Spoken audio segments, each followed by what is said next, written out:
is everybody's green lights on their microphones? Okay.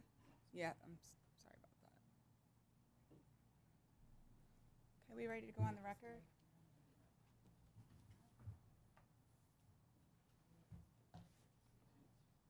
Mr. Court, are we okay to go on there? Okay, great.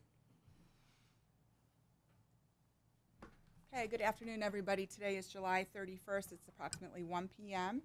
We're here in case number 9759, which is titled The Application of Chaberton Solar Pahar, LLC, for a Certificate of Public Convenience and Necessity to construct a 3-megawatt solar photovoltaic facility in Caroline County, Maryland. My name is Christine Burke. I'm a public utility law judge with the Maryland Public Service Commission. We're here for the evidentiary hearing. Can I have appearances of counsel, beginning with the applicant, please?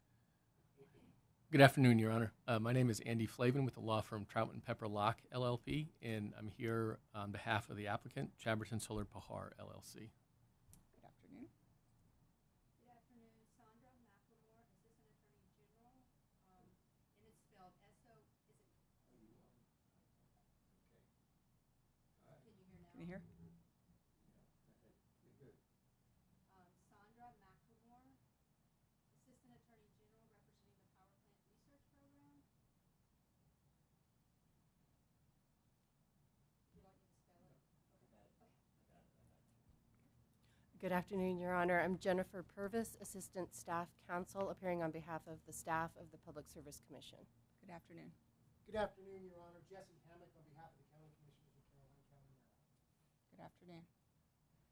It's my understanding that the parties are stipulating to exhibits, so we can start with Chaberton. If you want to just begin running through, I did receive your list. I'll stop you if there's any questions I have, but we can just begin entering, and I will just note proposed Exhibit 1 on your list was entered on January 31st, 2025 at the pre-hearing conference, which is the certificates of publication, so we can start with Exhibit 2. Thank you, Your Honor. And if I may, just a preliminary matter before we get into that.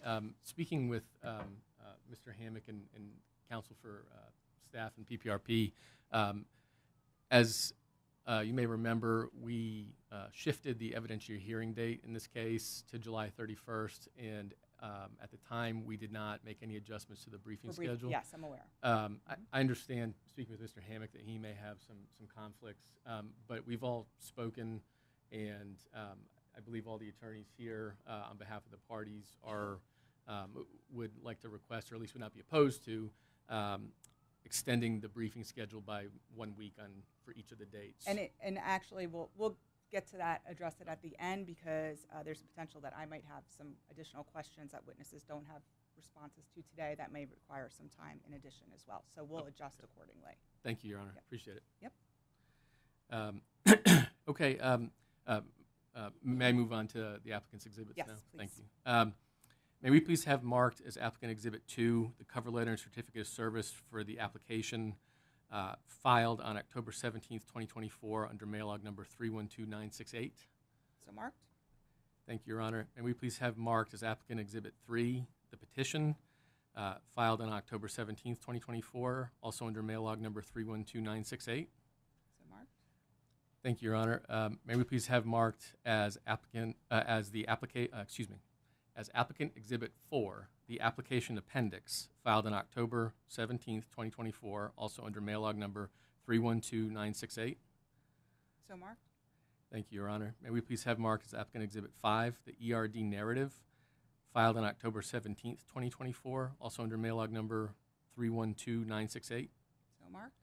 Thank you, Your Honor. May we please have marked as applicant exhibit 6 the ERD appendix 1, which is the interconnection application filed on October 17th, 2024, also under mail log number 312968. So marked. Thank you, Your Honor. May we please have marked as applicant exhibit 7 ERD appendix 2, which is the Waters of the United States report filed on October 17th, 2024, also under mail log number 312968. So marked. Thank you, Your Honor. May we please have marked as applicant exhibit 8 ERD appendix 3, which is the forest stand delineation filed on October 17th, 2024, also under mail log number 312968. So marked. Thank you, Your Honor. May we please have marked as applicant exhibit 9 ERD appendix 4, which is the DNR Wildlife and Heritage Services correspondence, filed October 17th, 2024, also under mail log number 312968. So marked. Thank you, Your Honor. May we please have marked as applicant Exhibit 10, ERD Appendix 5, which is correspondence from the United States Fish and Wildlife Service, filed October 17th, 2024, also under mail log number 312968. So marked. Thank you, Your Honor. May we please have marked as applicant Exhibit 11, ERD Appendix 6, which is Part 1 of the Phase 1 Environmental Site Assessment, filed October 17th, 2024, also under mail log number 312968. So marked. Thank you, Your Honor. May we please have marked as applicant Exhibit 12, ERD Appendix 6, Part 2 of the Phase 1 Environmental Site Assessment, filed October 17th, 2024, also under mail log number 312968. So marked. Thank you, Your Honor. And may we please have marked as applicant Exhibit 13, ERD Appendix 7, which is the geotechnical report, filed October 17th, 2024, also under mail log number 312968. So marked. And, Your Honor, if I may just briefly note, when I sent that exhibit list out, I accidentally listed the number of pages on the geotechnical report as 45 pages. It's actually 56. I apologize for that discrepancy. May we please have marked as applicant Exhibit 14, ERD Appendix 8, which is correspondence from the Maryland Historic Trust, filed October 17th, 2024, also under mail log number 312968. So marked. Thank you, Your Honor. May we please have marked as applicant Exhibit 15, ERD Appendix 9, which was the initial conceptual site plan, filed October 17th, 2024, also under mail log number 312968. So marked. Thank you, Your Honor. May we please have marked as applicant Exhibit 16, ERD Appendix 10, which is a topographical map, filed October 17th, 2024, also under mail log number 312968. So marked. Thank you, Your Honor. May we please have marked as applicant Exhibit 17, ERD Appendix 11, which is the glare study, filed October 17th, 2024, also under mail log number 312968. So marked. Thank you, Your Honor. May we please have marked as applicant Exhibit 18, ERD Appendix 12, which is the EJ screen report, filed October 17th, 2024, also under mail log number 312968. So marked. Thank you, Your Honor. May we please have marked as applicant Exhibit 19, ERD Appendix 13, which is the subscriber organization approval, filed October 17th, 2024, also under mail log number 312968. So marked. Thank you, Your Honor. May we please have marked as applicant Exhibit 20, ERD Appendix 14, which is the water use exemption application, filed October 17th, 2024, also under mail log number 312968. So marked. Thank you, Your Honor. May we please have marked as applicant Exhibit 21, the ERD Appendix 15, which are the FAA and MAA analyses, filed October 17th, 2024, also under mail log number 312968. So marked. Thank you, Your Honor. May we please have marked as applicant Exhibit 22, ERD Appendix 16, which is the Vegetation Management Plan, filed October 17th, 2024, also under mail log number 312968. So marked. Thank you, Your Honor. May we please have marked as applicant Exhibit 23, the ERD Appendix 17, which is the Construction Traffic Plan, filed October 17th, 2024, also under mail log number 312968. So marked.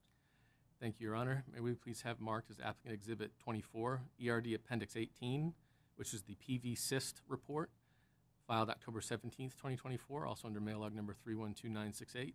So marked.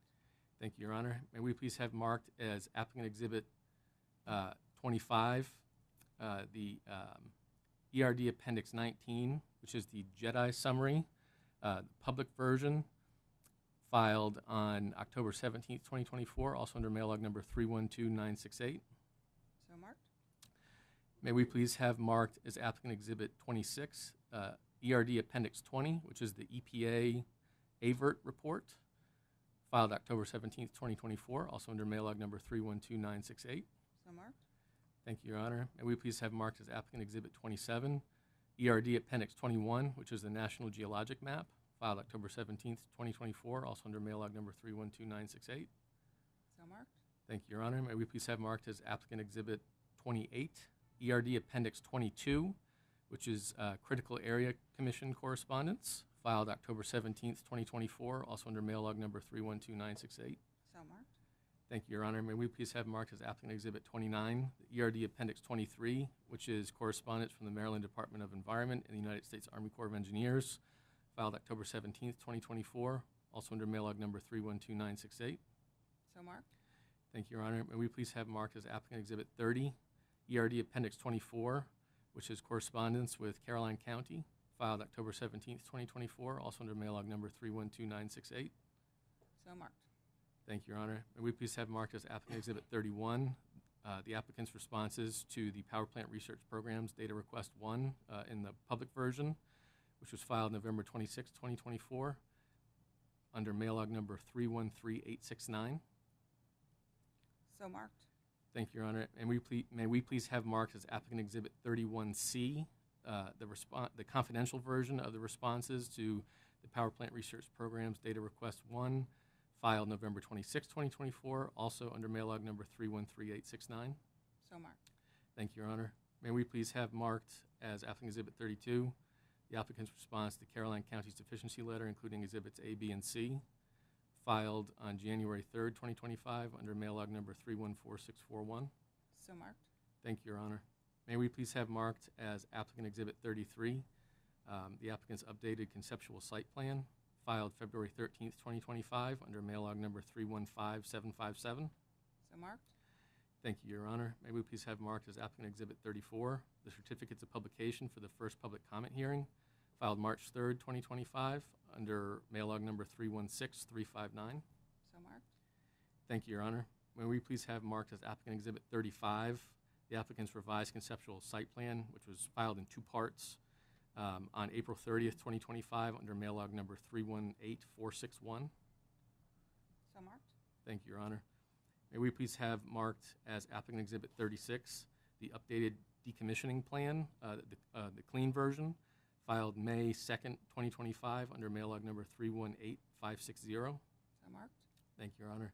May we please have marked as applicant Exhibit 37, the updated decommissioning plan in red line, filed May 2nd, 2025, also under mail log number 318560.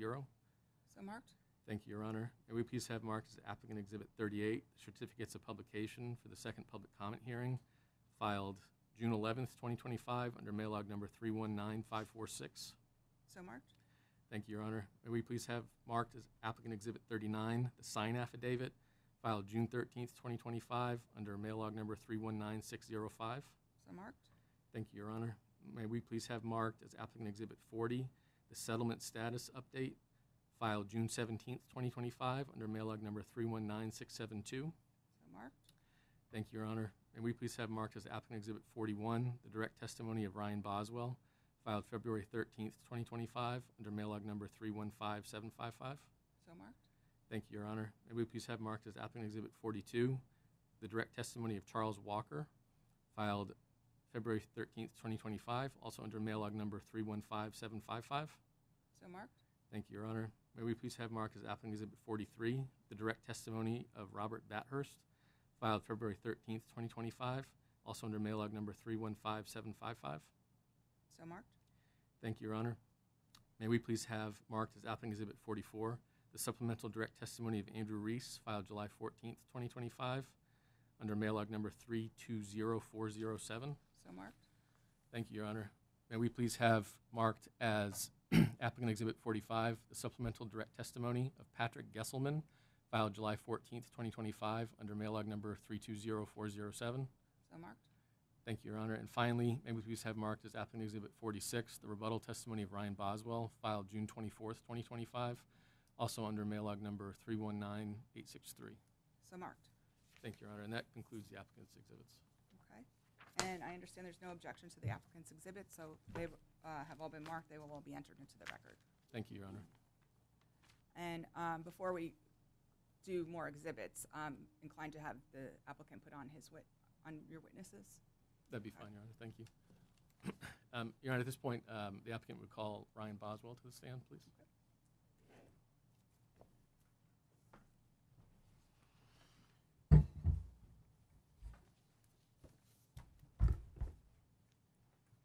Please raise your right hand. Do you solemnly affirm, under penalties of perjury, that the statements made in this matter today are the truth, the whole I do. Please state your name, spell your first and last name, and give us your business address.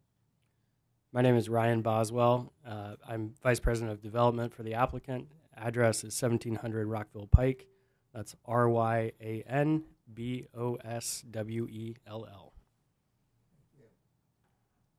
you. Thank you, Your Honor. I'm sorry, before you start, Mr. Flavin, I was advised that, Ms. McLemore, your mic isn't working. Is your light on? Oh, I thought it was. Okay. Thank you. Thanks. Please go ahead. Thank you, Your Honor. Good afternoon, Mr. Boswell. Good afternoon. Did you cause to be filed in this case the direct testimony of Ryan Boswell on February 13th, 2025? I did. And was that testimony prepared by you or under your supervision? It was. Do you have any changes you'd like to make to that testimony? I do not. If I asked you the same questions appearing in that document today, would your responses be the same or substantially the same? Yes, they would. Thank you. Your Honor, Mr. Boswell is available for cross-examination. PPRP?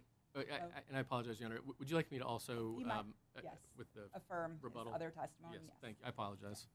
And Mr. Boswell, did you also cause to be filed the rebuttal testimony of Ryan Boswell on June 24th, 2025? I did. And was that prepared by you or under your supervision? Yes, it was. Do you have any changes you'd like to make to that? No, I don't. If I asked you the same questions appearing in that document here today, would you provide the same or substantially similar answers? Yes, I would. Thank you, Mr. Boswell. Your Honor, Mr. Boswell is available for cross-examination. Okay. Does PPRP have any questions? Cross-examination? Okay. Good morning, good afternoon, Mr. Boswell. Good afternoon. I have some questions about the community benefit that Chaberton has indicated that they would give the county. Could you please describe what that would be in this case? Sure. So through our Chaberton Cares initiative, we dedicate $5,000 per megawatt AC for each project. I believe 20% of that is dedicated up front.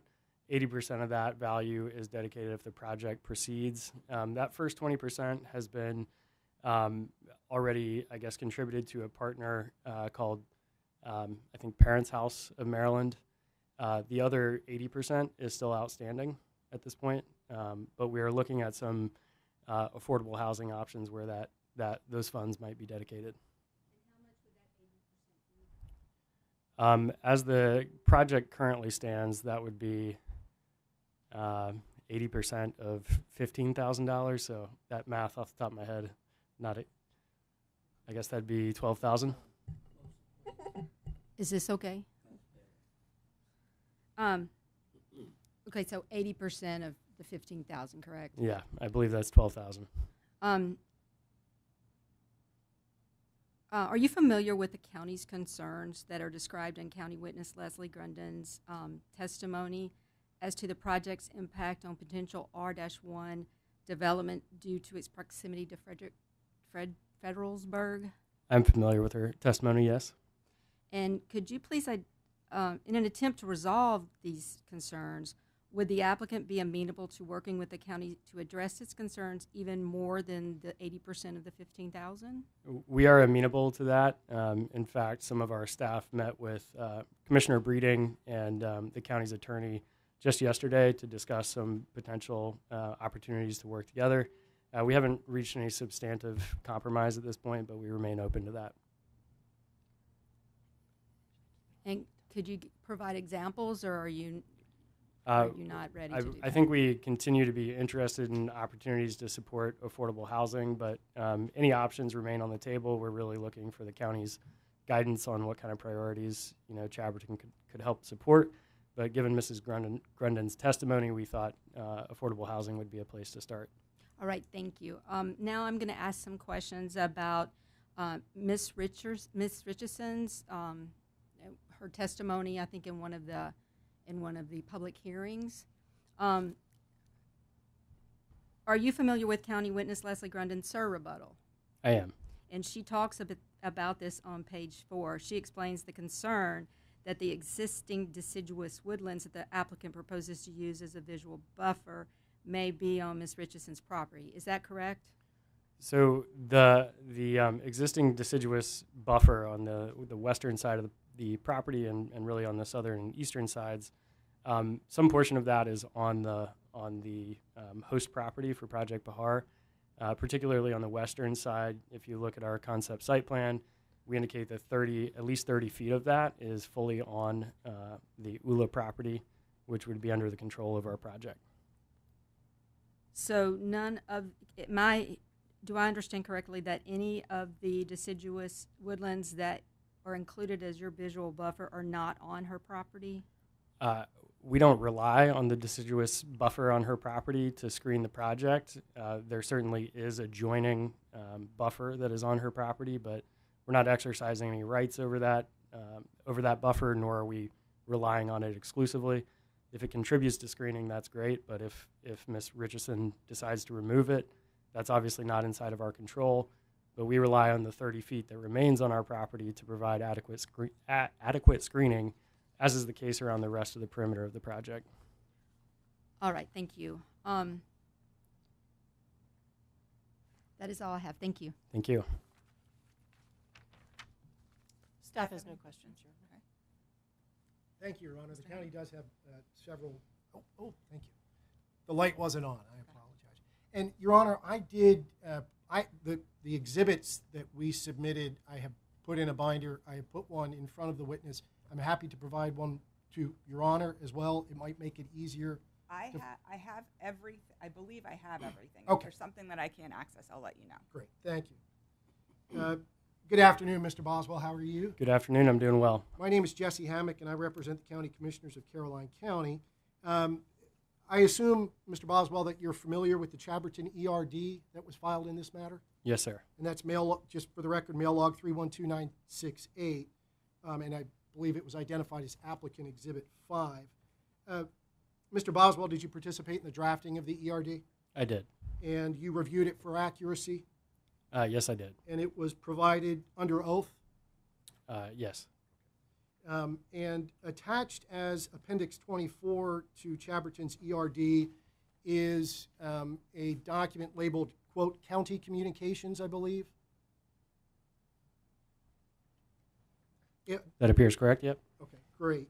And if you turn to, and it's in the binder, the black binder that's in front of you, but if you have your own copy, that's fine, of the ERD at page 6.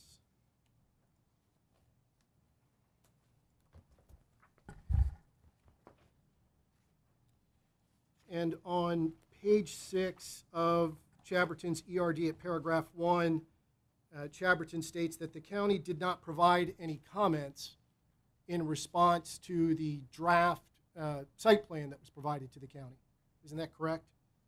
That is correct. We did not have a substantive amount of comments from the county. The county acknowledged that the project was in R1 zoning, which does not allow solar. I just want to be clear, though, but what the ERD says is that the county did not provide any comments, correct? At the time that we filed the CPCN application, the county did file a letter alleging that the application was incomplete, but prior to filing the application, we did not receive comments. And further on down in the ERD, page 6, paragraph 4, I think it is, it says the county did not provide a statement or finding as required by COMAR 2079-0301.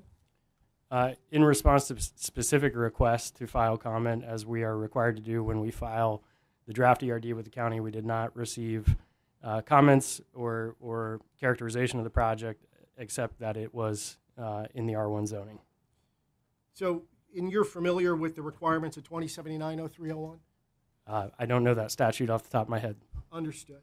And you correct me if you believe I'm wrong in your understanding, but it does require that the applicant provide, along with its CPCN application, a statement or finding by the county, if one was made, regarding the project is consistent with applicable local comprehensive plan and zoning ordinance. That is correct. Thank you. If you turn to Exhibit 1 in your binder. And what is that? That is mail log 313946. It's Exhibit 1 to the letter that we submitted on December 2nd. I have it in the binder, Your Honor, if it would. Hold on one second. I know where it is in the docket.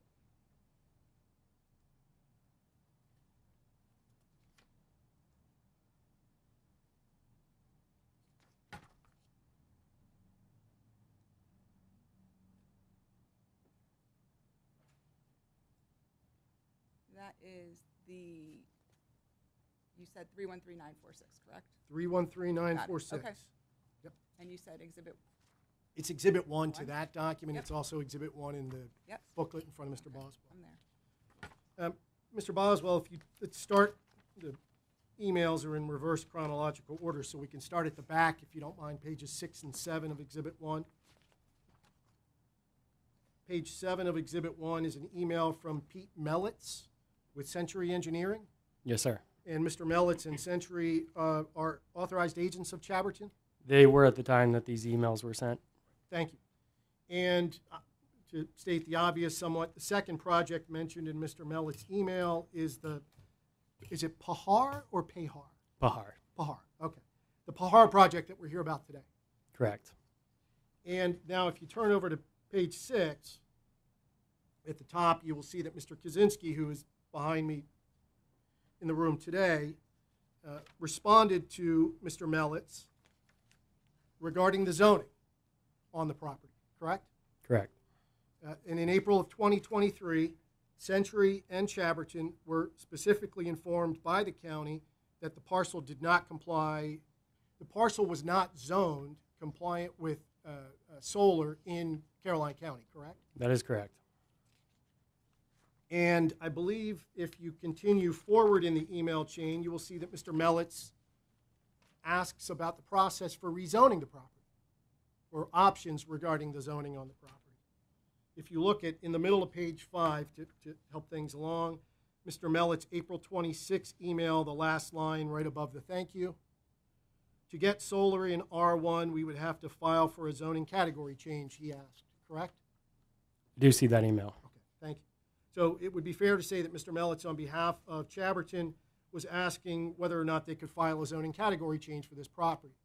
He did ask that question, yes. Yes. And if you go further on pages 1, 2, and 3, you'll see that Mr. Mellitz and the county arranged a meeting and a telephone call to discuss these projects, including but not limited to the zoning on the Chaberton Pahar property, right? It does appear that that's what this email thread shows, yes. So to be clear, the county actually did, and this was the first communication that the county received from Chaberton or anybody on behalf of Chaberton regarding this project, as far as you're aware? I can't confirm that this is the first communication that they received from us on this project, but I do see that it seems to suggest that Mr. Mellitz did meet with Matt. Are yes. you aware of any communications from Chaberton to the county prior to this email? I know that we began development in 2022. I don't know whether our communications prior to the initial date of this chain of communications are captured in my list here. So are you aware or are you not aware of any communications that predate this email? If you give me a moment to review what I've got here, I Sure. will respond.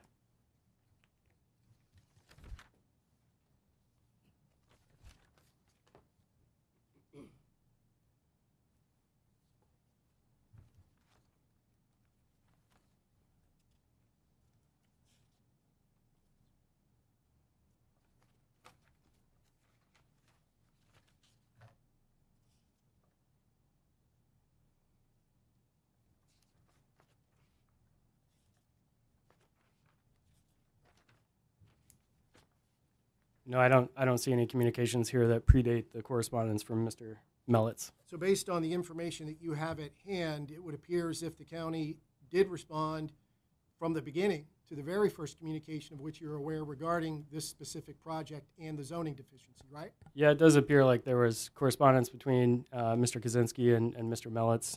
I will note that Century Engineering is no longer the civil engineer of record for various performance issues, but I was not aware of this meeting that took place between them. I did not participate in it, to say the least. correspondence that I just referred to was not provided to the Public Service Commission as part of your CPCN application, was it? You'll note that I am not in copy on that correspondence, so did not have access to it. I understand that you weren't copied on it. I didn't see your name on there. My question is, was this communication provided along with your CPCN application to the Public Service Commission? No, I don't see that it was. Thank you. Do you know why it was omitted from this submission? Not being aware of the communication, I wouldn't have been able to provide that. Other people were involved in the preparation of the ERD, correct? Certainly other people have participated in the preparation of it, yes. You have access to the emails of your agents. You can certainly reach out and ask them if they had communications with the county. Yes, but you'll also notice that there are no Chaberton employees on that communication, so Yep. it's possible they were not aware of it either. Understood. I do notice that. I also noticed in the ERD you took the position that the county had not responded to Chaberton's requests, and in fact, it's clear that the county did respond. The county did respond to our civil engineer of record at the time. That is correct. Thank you. Subsequent to this communication, what, if any, efforts did Chaberton make as a result of these communications to resolve the zoning issue identified by Mr. Kaczynski in his emails to Mr. Mellitz? We had requested a pre-application meeting directly as Chaberton with the county to discuss the project. That invitation was never accepted. As a result of this communication? I'm not making any connection between our efforts as Chaberton to reach out to the county. So maybe you could restate the question. As a direct result of this communication and the county's invitation to discuss the zoning on the property, what, if any, efforts are you aware of that Chaberton made to resolve the issues raised in this email chain? I'm not aware of any because, as I previously stated, not aware of the communication. Understood. As we sit here today, there has been no application filed by Chaberton to have the property rezoned, correct? That is correct. And Chaberton has not filed, for example, a text amendment with regard to the zoning applicable to the property. We are generally not in the business of running zoning text amendments. Understood, but you could request a zoning text amendment, right? Yeah, we have not done that. Okay. And is Chaberton currently participating in the county's comprehensive plan review process, which will analyze the zoning of this and other properties in the county? No, we are not. We've not received an invitation to do so. It's on their website, just for future reference. Sure. Ask you to turn to Exhibit 3 in the binder. And we can. Would that be Exhibit 3 to the same letter? And I appreciate that, Your Honor. And unfortunately, it's not. It's Exhibit 2 to the letter, which is mail log 313946. Okay, and that would be Anaya Molina emails. Is that the Yes, Your Honor. the subject? Okay. Yes, Your Honor. Mr. Boswell, have you had a chance to turn to Exhibit? I do have it in front of me. Anaya Molina was an employee of Chaberton, correct? Correct. She's not currently an employee of Chaberton. That's correct. And you're welcome to review the 3 pages of emails. We can start on page 3. Looking first at the signature block at the top, Ms. Molina obviously has a Chaberton email address. Correct. And she also copied Lauren, is it Barkey? Barchi, yes. Barchi, thank you. And Ms. Barchi is also an employee of Chaberton, correct? Correct. She's a current employee. Okay. And in that email, Ms. Molina requested a setback modification agreement regarding this project, correct? Yes. And turning over to page 2 of the email, and I would note the date for the record of Ms. Molina's email is August 30th of 2023.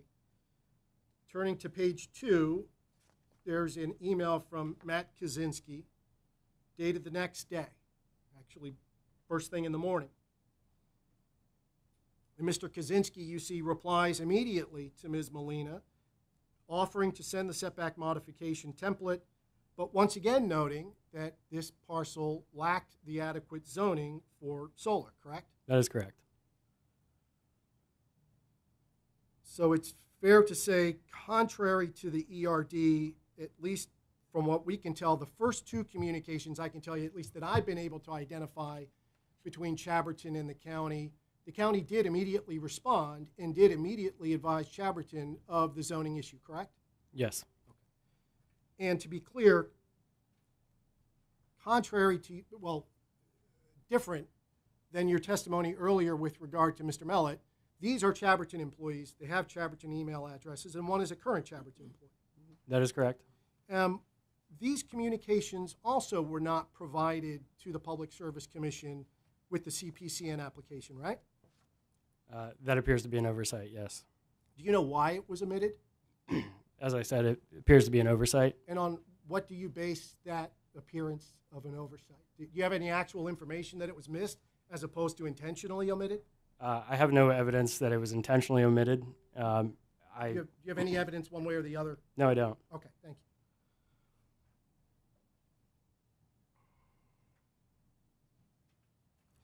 And I would ask you to turn to Exhibit 4 in your binder, which, Your Honor, is Mail Log 313946, Exhibit 3. Okay. Mr. Boswell, Exhibit 4 is a letter from Ryan Showalter at McAllister Detar in Easton, Maryland, to Crystal Dadds at Caroline County, correct? Correct. And this is the cover letter that sent the draft ERD to Caroline County, right? That is correct. And the letter is dated October 12th, and you can see in the top right-hand corner, it's stamped as received by the county on October 13th. I do see that. So it would at least appear from this letter, it was sent on the 12th and received on the 13th. Ask if you turn to Exhibit 6 in your binder. And, Your Honor, for the record, that is Mail Log 313946, Exhibit 5. I'm there. And the first thing I would point out, Mr. Boswell, is at the bottom of page, and it was one of two, page 1 had nothing in it, so I only included page 2. At the bottom of page 2, you'll see another email from Mr. Kaczynski dated October 13th, 2023. Yes, I do. To Mr. Showalter, Correct. who represents Chaberton. Yes. And just to be clear, that email was sent by Mr. Kaczynski the same day the county received the draft ERD, correct? I do see October 13th, 2023. Immediately upon receipt, the county responded, right? That is correct. The third communication from Chaberton to the county, and the third instance in which the county almost immediately responded, correct? That is correct. And you will see in Mr. Kaczynski's immediate response to Mr. Showalter's letter, he points out again that the property is zoned R1, which is not consistent or does not permit solar in Caroline County, right? Yep, that fact is well established. Thank you. Mr. Showalter and his firm are local counsel for Chaberton on this project? They serve as counsel for local land use issues across the Eastern Shore. Great. And at the top of page 2, Mr. Showalter responded to Mr. Kaczynski, correct? Yes. And his response initially was, I understand that issue. And it would appear from the context of the emails that that issue he was referring to was the zoning issue, correct? I would agree. And if you go to the second paragraph, you will see Mr. Showalter addressing the zoning issue. And he mentions that this project requires a CPCN approval and, quote, that approval would resolve the R1 use issue.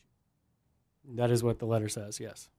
So at least as of October 13th, the third time the county received communication from Chaberton regarding this project, the county was told that Chaberton would simply file the CPCN and that would resolve the R1 use issue. Is there a question? That's what the email says, isn't it? Yes. Was that Chaberton's position, at least as of that date? You see that is written by council. However, the state law does require for projects over 2 megawatts that we lean on the jurisdiction of the Public Service Commission, not of the local authority. And the way, at least in Mr. Showalter's mind, your agent, to resolve the zoning issue was simply to file the CPCN application, right? It is certainly required in order to permit a project over 2 megawatts AC. The letter that, or the, I'm sorry, the ERD that Mr. Showalter provided to the county, and I now refer you to Exhibit 5, Your Honor, Mail Log 313946, Exhibit 4. There, Chaberton, along with Mr. Showalter's cover letter, provided a draft ERD, including what it referred to as a conceptual site plan. If you turn to the second page of Exhibit 5, that is what Chaberton provided to Caroline County by way of a conceptual site plan, which Mr. Showalter represented was consistent with the requirements of Comar 2079-0105 and 2079-0301B. Do you see that exhibit? I do. Are you familiar with the requirements for a conceptual site plan that is to be provided to the county at least 90 days before a filing of a CPCN? In my recollection, it's required to be a draft site plan, and generally speaking, the level of detail provided at that point is not as great as at the time of filing the application. And it is also the county's, to the extent that the county is requested or required to respond, it is after the receipt of a properly sized conceptual site plan that contains the information set forth in Comar, correct? I don't know the specific requirements of the draft filing, but we addressed that in our response to the assertion that our application was incomplete. You understand that a location map with the total site area is supposed to be provided to the county with the conceptual site plan. I believe that is included in our CPCN application and the draft ERD and the accompanying concept site plan. I see that it is not included here. Thank you. Thank you. I appreciate that. The applicable land boundaries are also supposed to be included in what is provided to the county. Do you see the applicable land boundaries on this? It appears that when this exhibit was printed, a lot of the quality and resolution has been lost, so I do not see that on this print copy that I have. Can you tell, or do you recall whether the municipal boundaries were included as required by Comar? This project's outside the municipal boundary, and I can see that this frame does not provide that in the image. So if I told you that the road immediately to the south of the property in the bottom left-hand corner is the municipal boundary of Federalsburg, you would not know one way or the other whether that's true?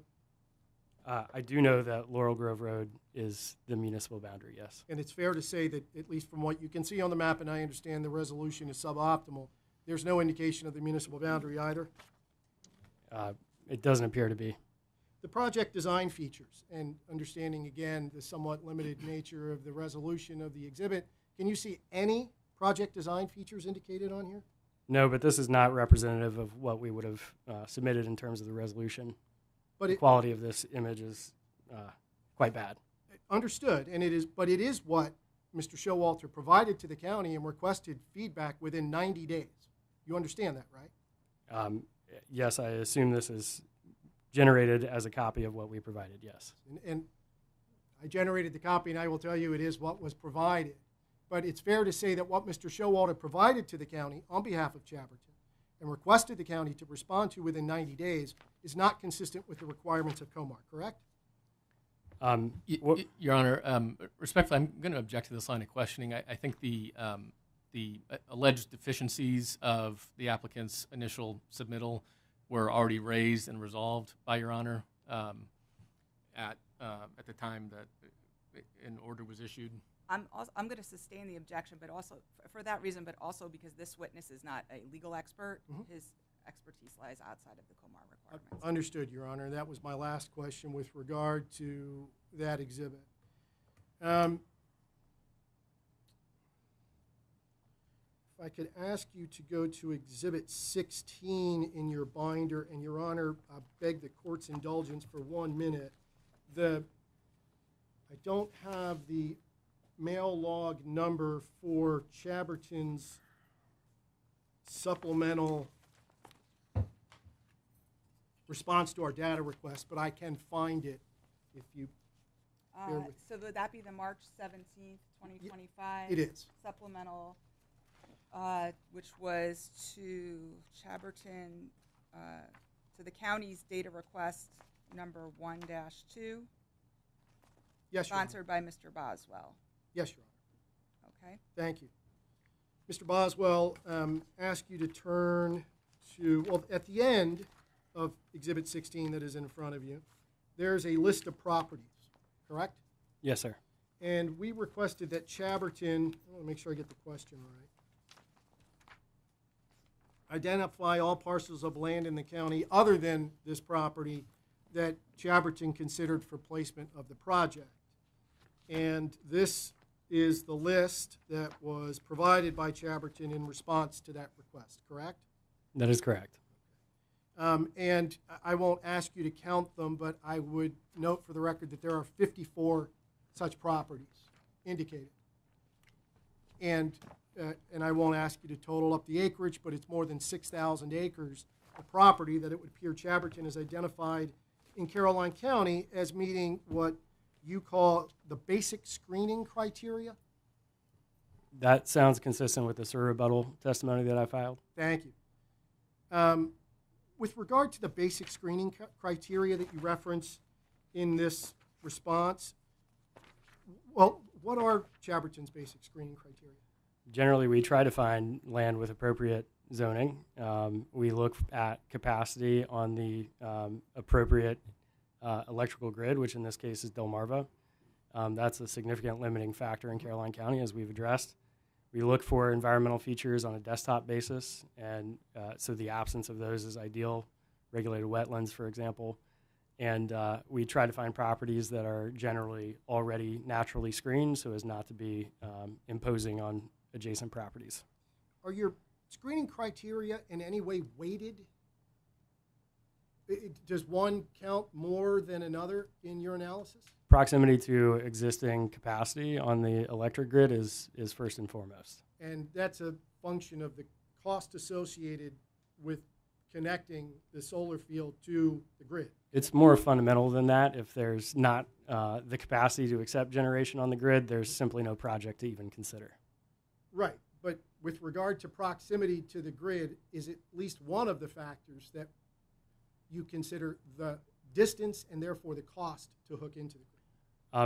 There is a relationship between distance and cost, but it is not necessarily a direct correlation. And in the meetings with the county yesterday, I believe what we were told is it's about $1 million a mile. Does that sound accurate? That is a reasonable rule of thumb. It does not address every case, but yes. And back to my original question, other than the cost associated with, or the location of the project to the connection to the grid, are any of the other factors weighted in any way, or are they all given equal consideration?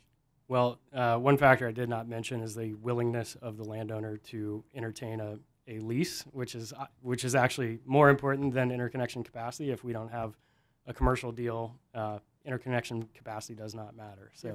If they're not willing, you can't do it. Exactly. Right. What weight is zoning given in that analysis? Historically, it was a very primary consideration consideration before community solar arrays were eligible to participate in the CPCN process.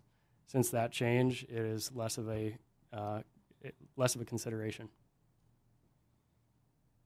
Does Chaberton currently have the capacity to construct solar projects on all of these parcels if the owners were to respond affirmatively? I can't really speculate on that. I don't know anything about the parcels. To your knowledge, have you received responses from any of these landowners? I don't believe so. Generally, we don't exclude any landowner if they're willing to participate and their property meets the initial screening. We would engage with them. As you sit here today, do you know if any of these landowners were actually contacted by Chaberton? This list was generated as a list of properties that received at least a mailer from Chaberton. When was this list, with regard or in relation to the data request that we sent and the response that you provided on March 17th, when was this list generated? Do you know? This specific list provided as a attachment to our supplemental Yes. response. Well, it would seem to indicate from the supplemental response that that was generated on or about March 17th, 2025. Did a similar, substantially similar list exist prior to this? Yes, this project was originated in 2022. Yes, so we would have been pursuing similar properties, and the outreach process is one that is ongoing. It's not a one-off contact. So this list was generated on or about the date that you provided the supplemental response. Yes, we don't generally have handy lists of properties that we have reached out to. If they meet our screening criteria, they are contacted, but that part of the business is not one that I have direct purview over. People that would do that or create that list work for the company in which you are a vice president, correct? Correct. If you wanted those lists, you could get them, right? Such as what I provided. Understood. Yeah. And specifically back to the question that we asked, identify all parcels of land in the county other than the property that you considered for placement of this project. And I think you testified earlier that you identified this parcel in 2022, correct? That's correct. What other parcels did you, as we requested in our data request, what other parcels did you consider in 2022? I don't have that information available, but I believe that the list that we provided is substantially similar to those that we considered in 2022. To the extent that there are any differences between the list in 22 and the list that you provided, would you know offhand what those differences would be? I do not. Because we did ask for the properties that were considered with regard to this project, and this project was generated, or at least initiated in 2022, would you be able to provide the information from 2022 after this hearing? I do not know if we have a record of properties that were considered in 2022. But if you have it, can you provide it? Your Honor, I just respectfully like to object to this again. I mean, we've had a long time for discovery, and if Mr. Hammock and the county had any concerns with the scope of Chaberton's response here, that should have been raised and addressed a long time Sustained. ago.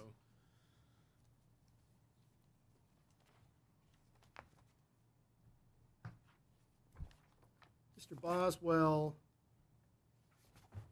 you indicated earlier in your testimony that the list was generated on or about the date of your supplemental data response. Correct. Can you show me where that's indicated on the list? The list is not dated, but the response is dated, and the list is provided as part of the response. Understood. And the response asked for the information that you considered with regard to this project, which you identified in 2022. Yeah, So- to be very clear, we don't consider alternatives for any project. These are other parcels that would, in theory, be eligible for a project, not Project Pahar. But to counsel's objection, there's nowhere in your data response nor on the list where you indicate that these were properties that would be appropriate as of the date of the data response as opposed to the time frame that we requested, correct? That does appear to be true, yes. Thank you.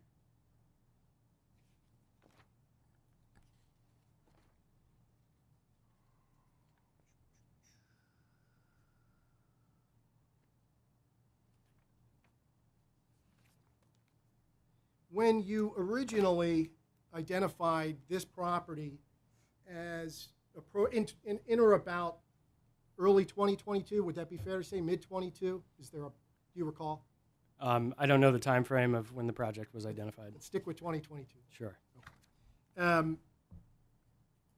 Would you have had a similar list to this of other properties in the area that you were soliciting solar projects on? We certainly pursued a wide variety of properties. We do that everywhere we go. Mm-hmm. As to the existence of a list of those properties, I do not know. And maybe I'm using the term incorrectly, a database containing properties that you are soliciting for solar projects. Would that have existed at that time? We have tools that we use to identify properties. Mm-hmm. Yes, there's probably a list that could be generated as a result. And to the risk of stating the obvious, this project that you identified in 2022 is obviously zoned R1. That is correct. Do you recall at the time that you identified this property as being suitable, any discussions regarding the zoning of the property? I do not. I think early on in the development process, not so after this project had already been entered into a lease agreement, there was some conversation about the zoning. And yes, it was identified early on that this was in the residential zone, but I was not aware of that prior to signing a lease on this project. Do you recall?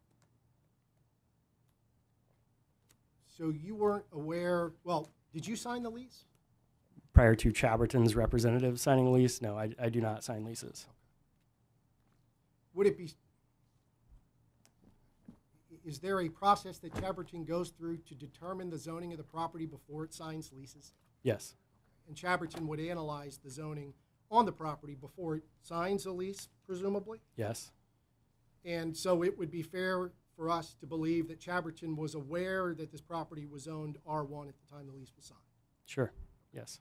At the time this property was identified as appropriate, at least meeting the basic criteria, well, let me back up. So to the extent that zoning at that time was part of the basic criteria, if it violates the zoning, you disregard that criteria? Generally speaking, for projects over 2 megawatts, the local zoning is not our primary consideration because they are required to participate in the CPCN process. How does participation in the CPCN process obviate the county's zoning? Well, the authority on siting decisions for projects over 2 megawatts lies with the Public Service Commission.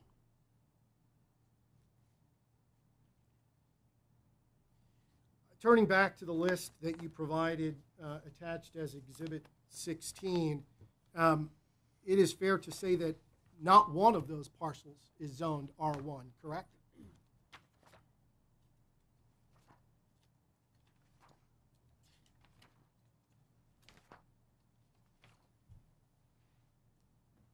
If you look, the zoning code is indicated in the zoning description as the last 2 columns. Those are all rural zoning. And as I'm sure you are aware, and everybody else here is abundantly aware, rural zoning in Caroline County does permit solar, correct? That is correct. So has Chaberton now, just notwithstanding the CPCN process and what you said with regard to siting, is Chaberton now excluding R1 parcels from consideration for solar in Caroline County? We are not, as far as I'm aware, actively looking for any new properties in Caroline County, though that can change at any time. There is a whole new set of criteria by which we try to identify eligible parcels. Since the time that this list was generated, there's been changes in the state law which allow projects to be sited in any zone. So so subsequent to providing us with this list, Chaberton has modified its basic criteria for determining appropriate sites for solar? I would say that we have expanded our criteria, yes. Would that expansion include properties that are, at least based on county zoning, precluded from solar? When all the provisions of the recent Renewable Energy Certainty Act go into effect, most zoning classes are not excluded. They're all, in fact, I believe the law prohibits prohibition of solar in any zone. But again, as Her Honor pointed out, I'm not an attorney. No, understood. But you do know the criteria that Chaberton currently uses to determine appropriate sites for solar, correct? In general, yes. And does Chaberton still factor zoning into that analysis? It's given some consideration. It is not given the same weight that it has been historically.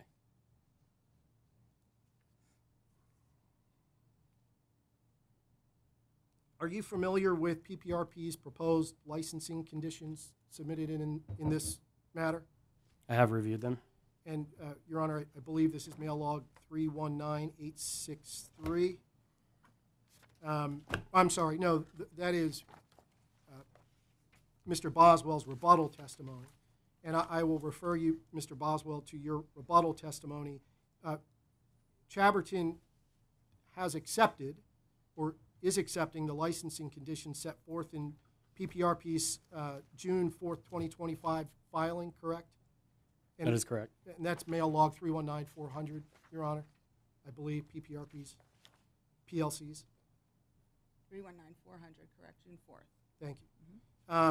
And Mr. Boswell, Chaberton has agreed to construct the project, and I'm paraphrasing. Well, no, actually, I'm quoting, in accordance with applicable local laws. That's the PCL number 1 on PPRP's PLC's 319400 is to construct the project in accordance with applicable local laws.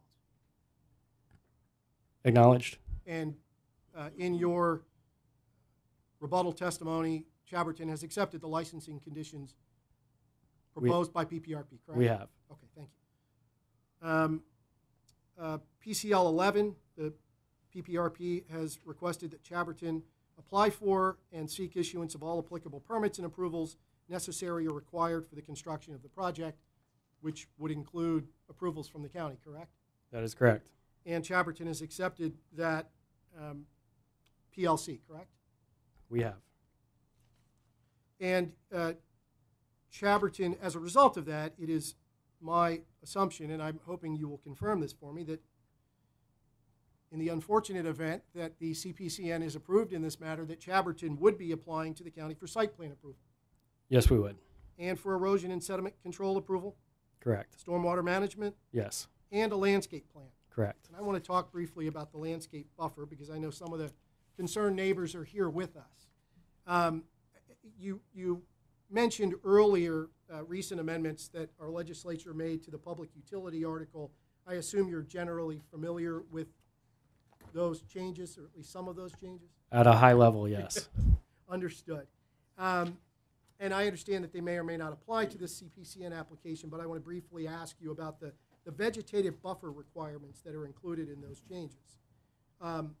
Chaberton, specifically the western boundary, Chaberton's existing buffer along the proposed buffer in your site plan shows that at least would appear to reflect that there is approximately 30 feet of deciduous buffering on Chaberton's property. That is correct. Which I think we could both agree is less than 35 feet that the state law currently permits counties to require. Yes, this plan was prepared prior to the implementation of those requirements. Understood. And have you visited this site by Yes, chance? I have. Okay. And as have I. And my rudimentary understanding of the tree line along the western boundaries, that those are what we refer to as deciduous trees. I think that's right. Yeah. They don't provide for four-season buffering. Correct. And current state law, which Chaberton does take into consideration with regard to siting, for example, requires four-season buffering. Isn't that correct? That is correct. And it requires four-season buffering around the entirety of the site, where there is not currently more than 35 feet of buffer, correct? I think that's correct, yes. Thank you. Will Chaberton agree to provide at least 35 feet of four-season vegetative buffering around all sides of this project? Yeah, when the county adopts the requirements in the legislation, we'd be happy to comply with them.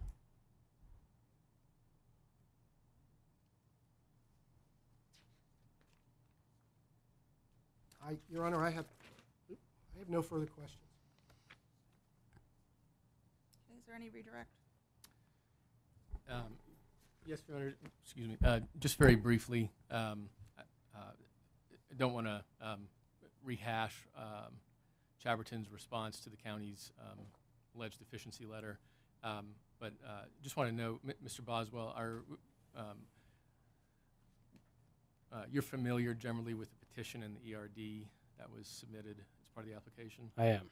And would you agree with me at multiple places throughout the petition and the ERD, the applicant acknowledged that this proposed property was not within a zoning designation that would allow solar? I believe we went to great lengths to acknowledge that. Thank you. And just one more question here. Just give me 1 second, please. Pull up. I wanted to ask just a quick question in response to Mr. Hammock's questions about our supplemental, response to their first data request that you were discussing earlier. If you can just give me just a moment to pull it up here in my outrageously large binder.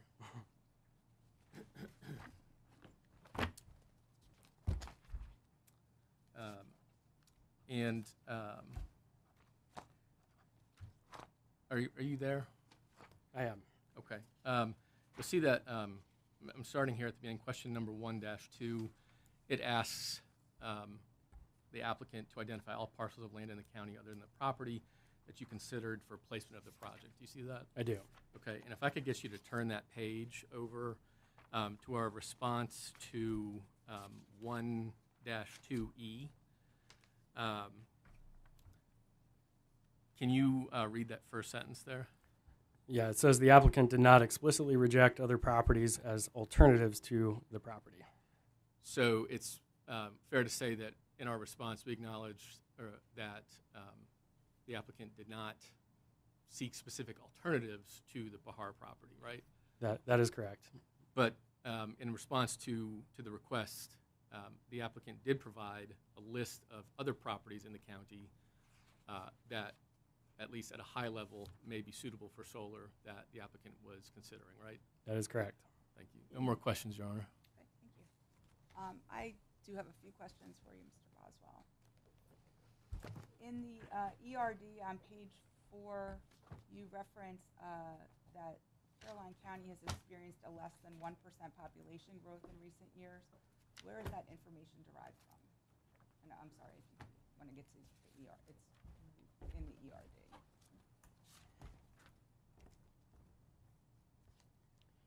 Your Honor, I'd be happy to respond to that in the bench data request. I don't have that information handy.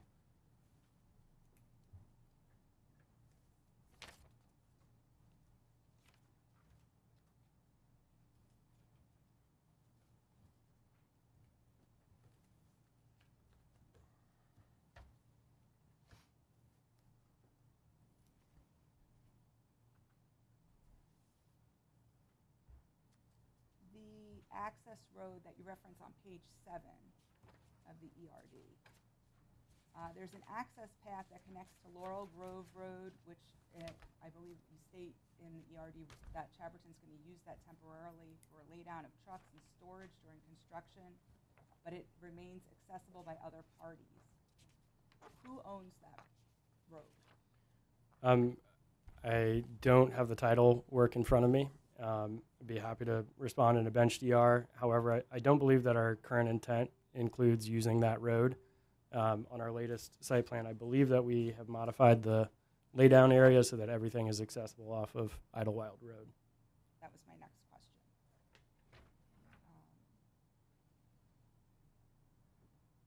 So the intention is not to use that, and I'm speaking of the access road that's to the south of the project.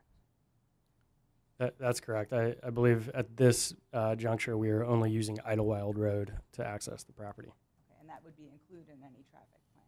Correct. There was a response, I believe, attached to your rebuttal from the county that was DR 1-35, discussing the community solar subscriptions.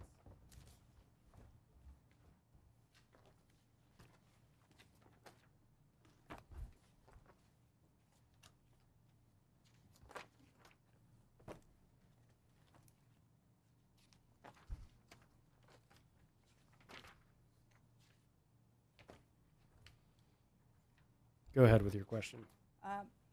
In your data response, you say that the project will provide first-in-line privileges to neighbors that are Delmarva Power customers.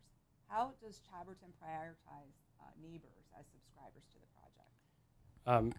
As we transact on this and the project approaches PTO, the subscriber organization that will be seeking to fill eligible subscriptions, will reach out to those properties that adjoin the project parcel.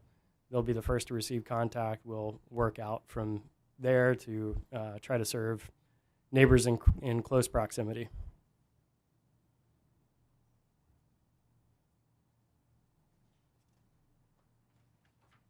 is there like a time limit for people to respond to the subscription offer, or how does it then expand outward to other? Yeah, I don't have direct details on that, but I can try to provide some in a bench DR. Generally speaking, they want to have the project as close to fully subscribed by the time it hits operations as possible.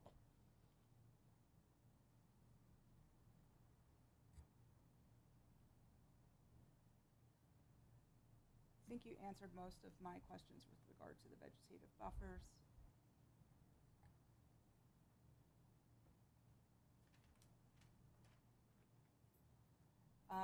There, in your ERD, you state that approximately 14 acres of the property will remain open to farming on the site. Where in the revised conceptual site plan, which I think is applicant's exhibit 35, is it to the east of the array, to the west of the array? Can you describe where that area is that would continue to be farmed? Primarily to the east of the array, to the east of that the existing vegetative buffer. There may also be some smaller fields to the south of the proposed array. They're not quite as large as the field to the east.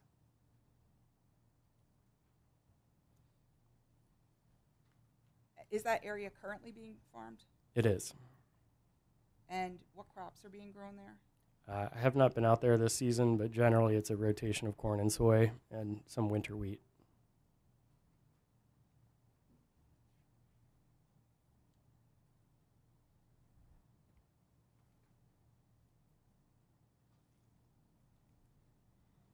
Is there any update to the interconnection status?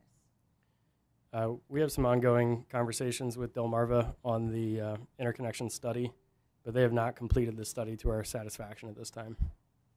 Do you have an expected date?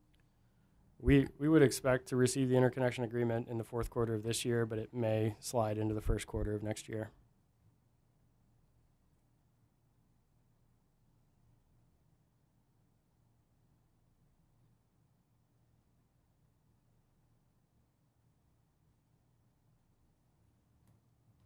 Do you know whether or not the property owner had previously explored residential development for that parcel? I have not spoken directly to the property owner, but I understand that through my staff that they have never explored residential development of that property.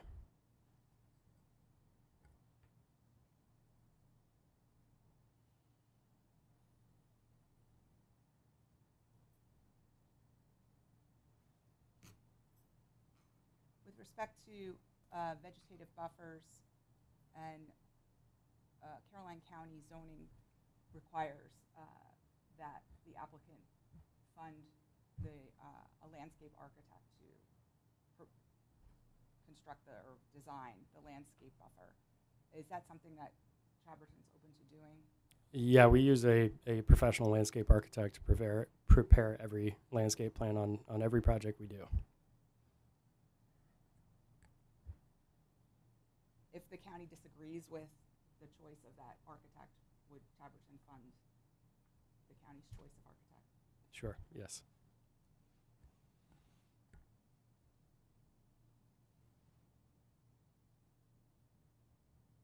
Thank you. I don't have any other questions. Thank you. I did make a request for the temperature to be lowered. So I haven't heard back, but I did make that request. I'd like to go about 45 more minutes, and then we can take a brief break. And I apologize for the heat. It is warm. Thank you, Your Honor. May we call our next witness? Yes, please. Thank you. Your Honor, at this point, the applicant would call Andrew Reese.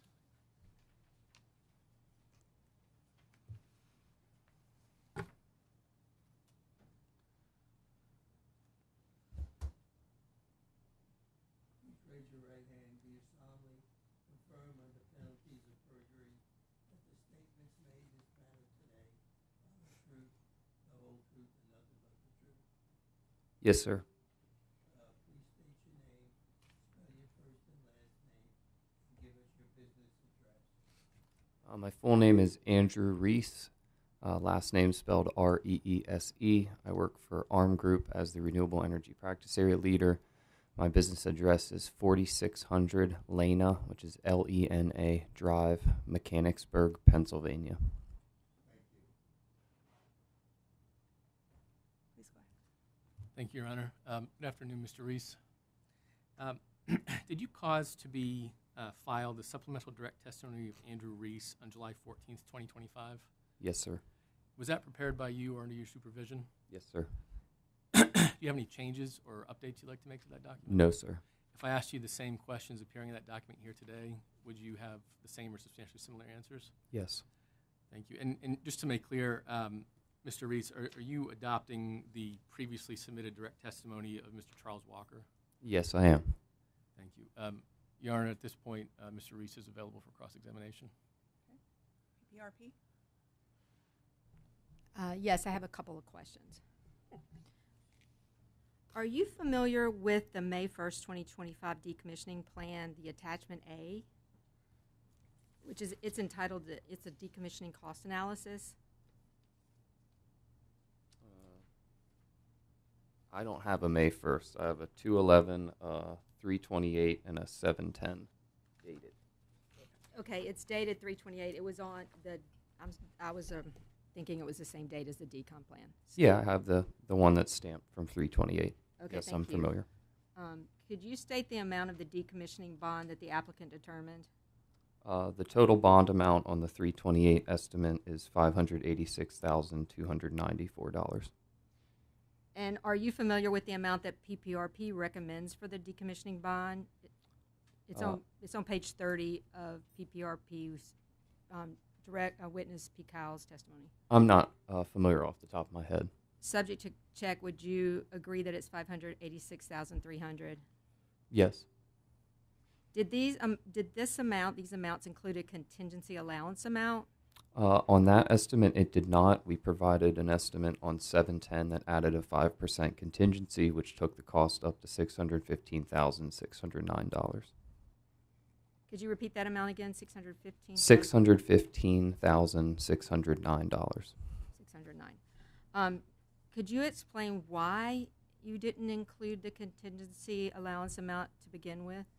On past decommissioning estimates, we didn't include a contingency, but recently we've been requested to include that.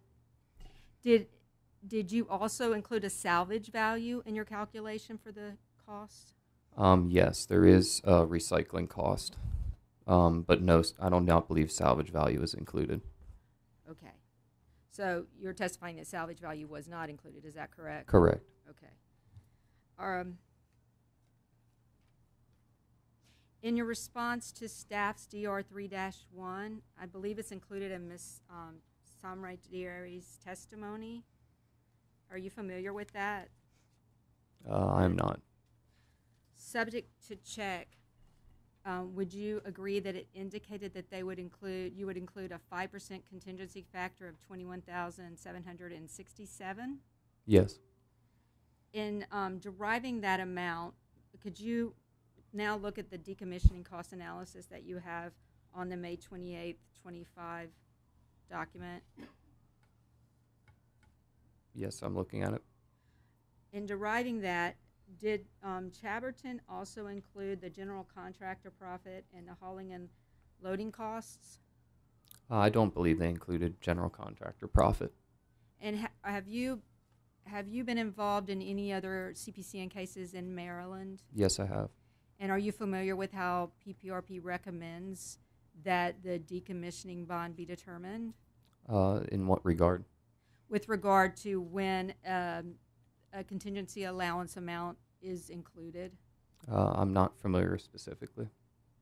Okay, could you explain why you did not include the general contractor profit and the hauling and loading costs in the allowance, in the contingency amount allowance? We didn't estimate the percent profit. We estimated the total cost. So we are unsure as what the profit would be in there, and we used unit pricing and experience from design, build, construction projects that we've completed in Maryland. We don't really get access to contractors' profit. So you don't even do a general estimate or anything? Yeah, I can defend how a lot of this unit pricing was calculated. Because it's right here, as is the hauling and loading cost, correct? Yes. Okay, why did you not include that in the in your determination of what the contingency allowance amount is? I'm a little uncertain how you're expecting us to calculate contractor profit. Well, you have it here as 10% is 43,535. Is that, I may be confused, but that's what it looks like. Oh, I see what you're talking about now. I apologize. No worries. So just to summarize, you have not included this in your determination of the 5% contingency allowance factor. Is that correct?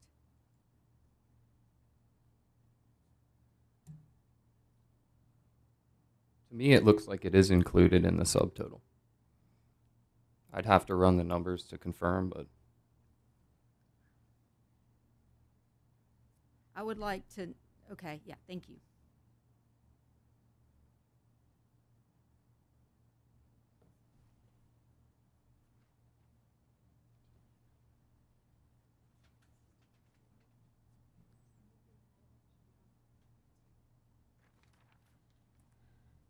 it is indeed included.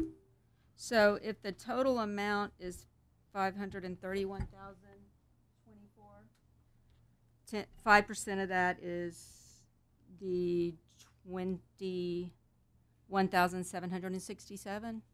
5% of that number is $26,551.20. All right. And are you familiar when PPRP recommends a contingency allowance amount? Do you know how PPRP does that, or do you not? I do not. I just Okay. know that it was requested, and I'm here to provide comments for our unit pricing and understanding of the decommissioning itself.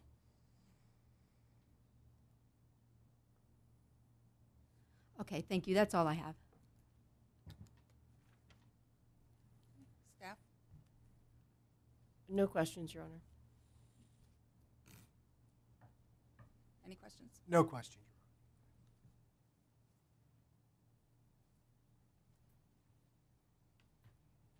I just had one clarifying question. On page 5 of the decommissioning plan, the section that deals with access and internal roads, there's reference to train tracks, and I wasn't sure where there were train tracks in the site plan. I hadn't seen that mentioned anywhere.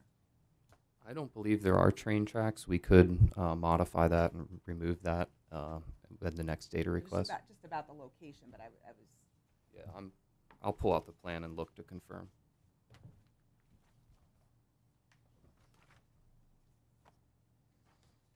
Yeah, like I said, I don't believe there are any train tracks that would interfere with decommissioning of the project, so that could be omitted.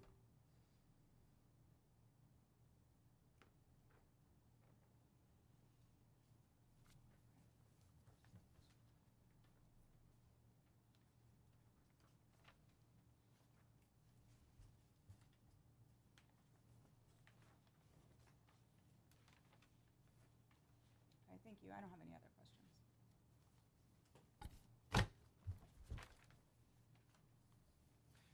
Your Honor, and just for the record, no redirect. Thank you.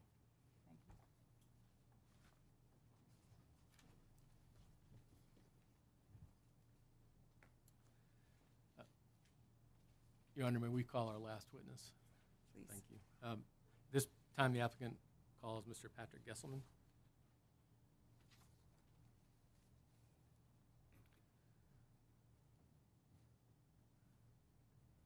Raise your right hand. Do you solemnly affirm under penalties of perjury that the statements made in this matter today are the truth, the whole truth, and nothing but the truth? I do. Please state your name, spell your first and last name, and give us your business address. Yes, my name is Patrick Gesselman. My business address is 1700 Rockville Pike in Rockville, Maryland. It's Patrick. Last name is Gessleman.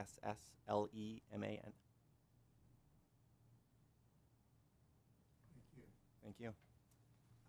Good afternoon, Mr. Gesselman. Did you cause to be filed the supplemental direct testimony of Patrick Gesselman on July 14th, 2025? Yes, sir. And was that prepared by you or under your supervision? Yes, sir. Do you have any changes or updates you'd like to make? No, I do not. If I asked you the same questions appearing in that document here today, would you provide the same or substantially similar answers? Yes, sir. And just to be clear, Mr. Gesselman, you are, through your supplemental direct testimony, you are adopting the direct testimony of Mr. Robert Bathurst. Is that correct? That is correct. Thank you. Your Honor, Mr. Gesselman is available for cross. Go ahead. PPR. I have no questions. Staff have any questions? No questions, Your Honor. None, Your Honor. Okay, thank you. I don't have any other questions either. Thank you. Thank you so much.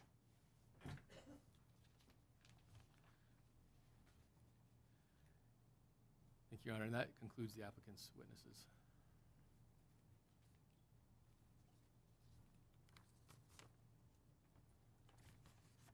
Okay, please go ahead. We can start with PPRP. Do you want to go through exhibits? Introduction of exhibits. We can start with that. All right, thank you, Your Honor. Yes.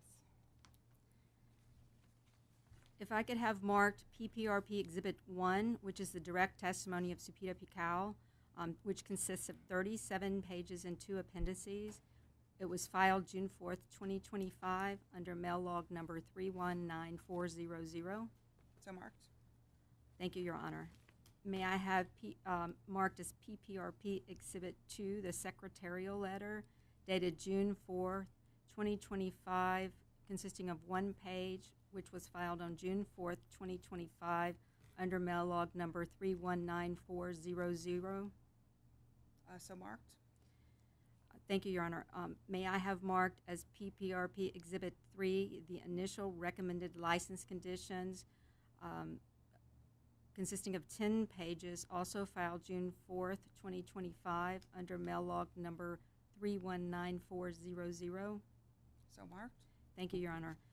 May I have marked as PPRP Exhibit 4 PPRP's project assessment report for the Pahar solar project, which consists of 30 pages and was filed June 4th, 2025, under mail log number 319400. So marked.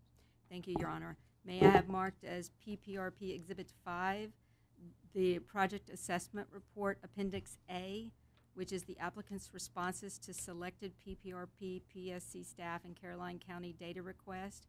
It consists of 76 pages and was filed June 4th, 2025, under mail log number 319400. So marked. Thank you, Your Honor. May I have marked as PPRP Exhibit 6 the project assessment report Appendix B reference sections of PPRP's websites, which consists of 27 pages, also filed on June 4th, 2025, under mail log number 319400. So marked. Thank you, Your Honor. May I have marked as PPRP Exhibit 7 the project assessment report Appendix C, which are the email from Critical Area Commission to PPRP and the letter from the Stories of the Chesapeake Heritage Area, which consists of 4 pages and which was filed June 4th, 2025, under mail log number 319400. So marked. Thank you, Your Honor. May I have marked as PPRP Exhibit 8 the surrebuttal testimony of Supita Pikau, consisting of 6 pages and 1 appendix, which was filed July 8th, 2025, under mail log number 320271. So marked. And those are all of PPRP's exhibits, Your Honor. Okay. Based on the party's stipulation to exhibits, PPRP's exhibits 1 through 8 will be entered into the record. I'm going to proceed with your witness. I would call Supita Pikau to the stand at this time.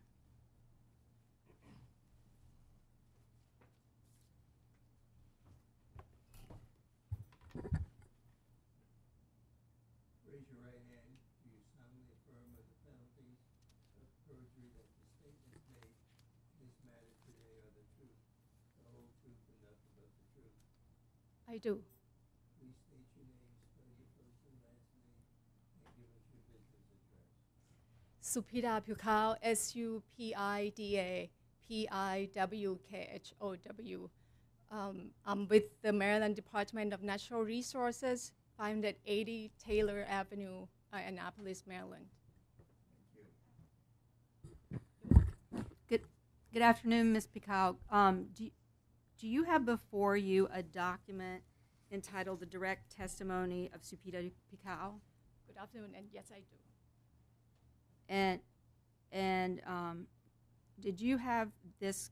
Did you have cause to be? Did you cause this to be filed at the Public Service Commission?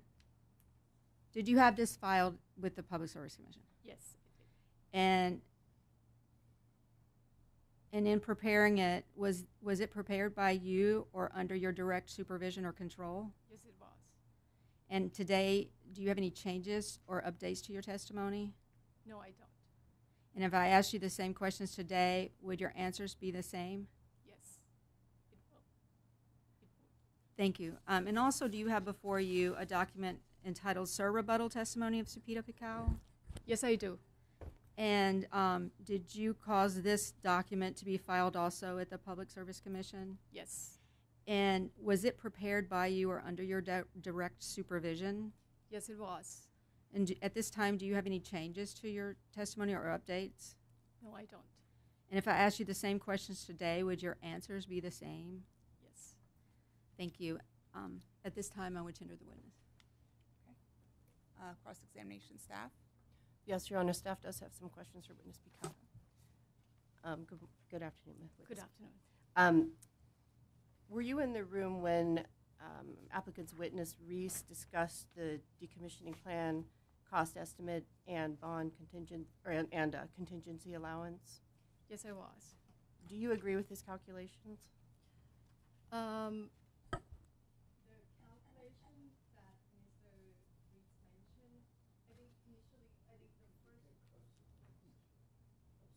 Right, I think actually I pushed off.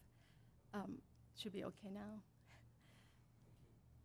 I caught that I heard that Mr. Reeds, when he first came up on the stand, he indicated the total bond amount is $615,609.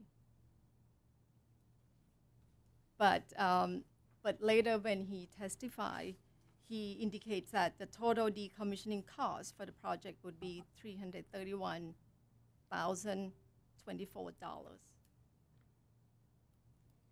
But that does not reflect the final bonds. That total decommissioning cost would be, if we apply the 5% contingency, that will come down to $26,551.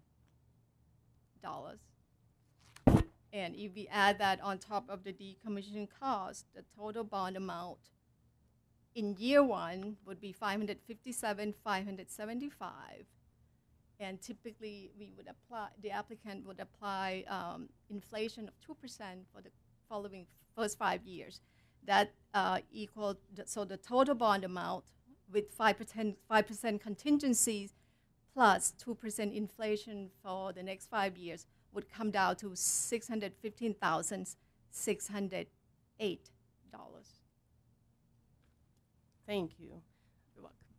In your direct testimony, at page 30, line 10, you state that the amount of the decommissioning bond that PPR recommended in this case was $586,300. Did that decommissioning bond amount include a contingency allowance amount at that time? At that time, it did not, because in general, PPRP does not require the contingency amount if the project does not include the salvage value in that total bond amount.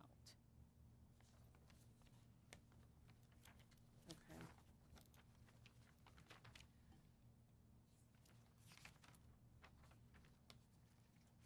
So even if the salvage value is not included in the decommissioning cost estimate and bond, in this case, what is PPR's opinion on what the contingency allowance amount should be? PPRP does not oppose the inclusion of the contingency bond amount, the 5% contingency amount. Thank you. That's all for staff, Your Honor. Okay, and I'm sorry, Mr. Flavin, I should have allowed you the opportunity first. I went out of order. Thank you, Your Honor. Just one quick question. Good afternoon, Ms. Picow. Good afternoon, Mr. Andy. I'm Andy Flavin on behalf of the applicant. Just one quick question for you. If I could ask you to please turn to page 19 of your direct testimony.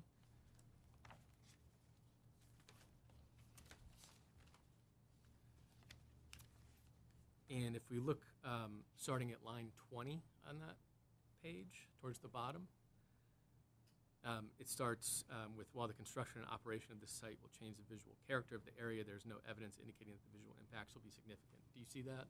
Yes, I do. And then if you go over to the next page, the top of page 20, starting, I guess, really at line 2, you note that the solar panels may still be partially visible from neighboring areas, especially during winter months. Do you see that? Yes, I do. Were you in the room earlier today when Mr. Boswell was on the stand? Yes, I will. And did you hear him respond to, I believe it was a question from Mr. Hammock, that the applicant would be willing to add an additional 35-foot buffer around the entire project if that's something the county requested? Yes, I heard that. Would that, in your opinion, further reduce any potential visual impacts associated with the project? That will, in PPR opinions, it's that additional vegetative buffer would enhance the visual impact mitigation, if there any. Okay, and would that also that additional buffer potentially help further mitigate any potential glare concerns? I would note that in this project, the result of the glare analysis does not register any glare in the surrounding area. So that would, I think, if any, that the additional vegetative buffer will enhance more of the visual impact rather than glare, which we did not identify. I mean, the applicant's glare analysis did not register. Thank you. That's all I have. Thank you. Mr. Hammock? I do. A few brief questions. Good afternoon, Ms. Picow. How are you? Good. How are you, sir? I'm well, thanks. My name is Jesse Hammock, and as you heard, I represent the County Commissioners of Caroline County. I'm interested in what you do and your review of these applications. Is it fair to say that you amongst a number of factors you review CPCN applications and ERDs are for potential environmental impacts? Yes, we review both environmental and socioeconomic impacts from the project. And you're aware, and I believe the ERD does a good job at the very beginning of spelling out the governor and the legislature's policy in favor of renewable energy and solar in particular. You're aware of that policy in favor of renewable energy and solar in particular. Yes, I am aware of that. And what, if any, consideration do you give to that policy when you are analyzing a CPCN application and an ERD? Does that impact your analysis? Could you repeat the question? Sure. As I mentioned earlier a minute ago, the state, the governor, the legislature's policy in favor of renewable energy and solar in particular, does that impact your analysis when you are, how, if at all, does that impact your analysis when you are reviewing ERDs and CPCN applications? I would point to one aspect that we consider in our analysis is that we would do some calculation from the project impact on the renewable portfolio standard, which was analyzed it was indicated in the project assessment report, Pahar, and where we calculated the impact if the project were to be approved and construct and operate. The calculation will provide the amount that the project would contribute to the renewable portfolio standard. Thank you. Yep. And you understand, Ms. Picow, that, and I understand that you review these applications in part for impact on environment, but that the county and the planning and code staff of the county in particular does the same thing when it conducts its site plan review analysis. Yes, I'm aware of that. Yeah. And in addition, the county is also, and planning and code staff are required to consider other state policies, including affordable housing. Are you aware of that? I am aware of that. And the counties and the Planning and Codes Department in particular in Caroline County is also required to factor in the state's policy of preservation of agricultural land, correct? That's correct. Does PPRP in its analysis also factor in or look at the impact or potential impact on affordable housing or the preservation of agricultural land when it does its review of CPCNs and ERDs? We do not assess that as if for the PPA in particular, but we acknowledge that the project, whether the project is cited within the programmatic boundary of those PPA or not. But we did not look at the affordable housing. However, we, in consultation with the planning department, we did not receive any feedback regarding that.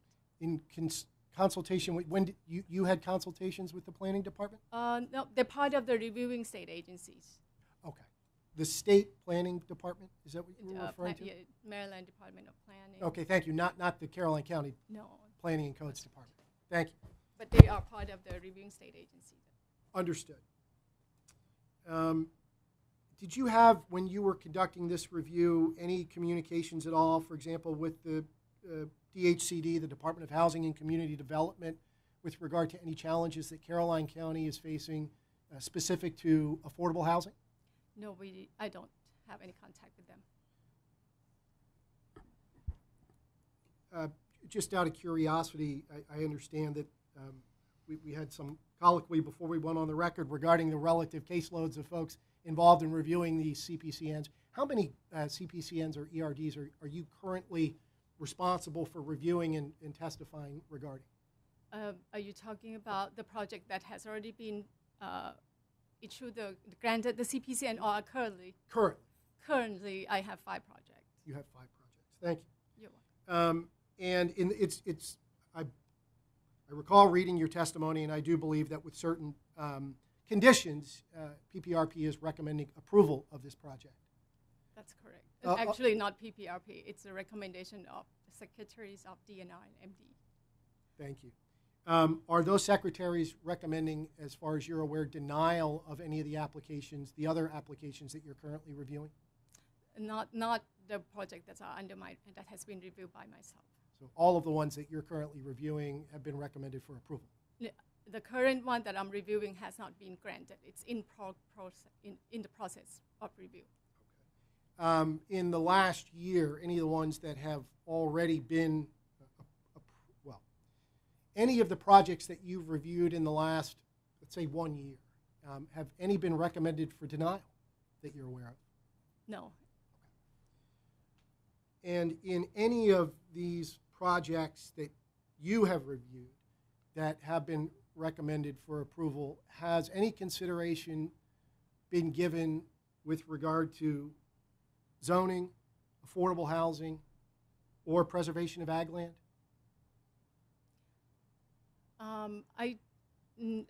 For sure, there's no project that was including the review of the affordable housing, because those in the past project that I review, a few of them are on the brownfield, and on the agricultural. If it were to be on the agricultural reserve lands, that we would review the impact on the agricultural reserve area, depending on the zoning where the project are being cited. I have no further questions, Your Honor. Any redirect? Yes, Your Honor, a couple of questions.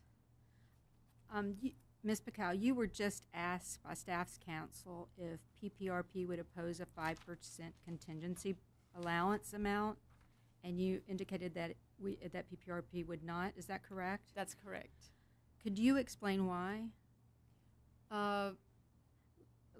I would say in light of these, just to be in line with many of the projects that has been approved in the past, these contingency amount would also ensure that the cost of the decommissioning would be covered by the applicant if anything happened.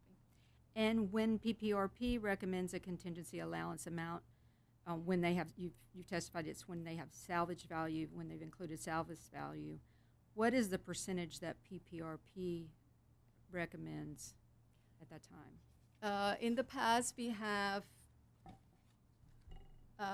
recommend in the range of nothing at all, or 10% for the case of 9755, that was 10%.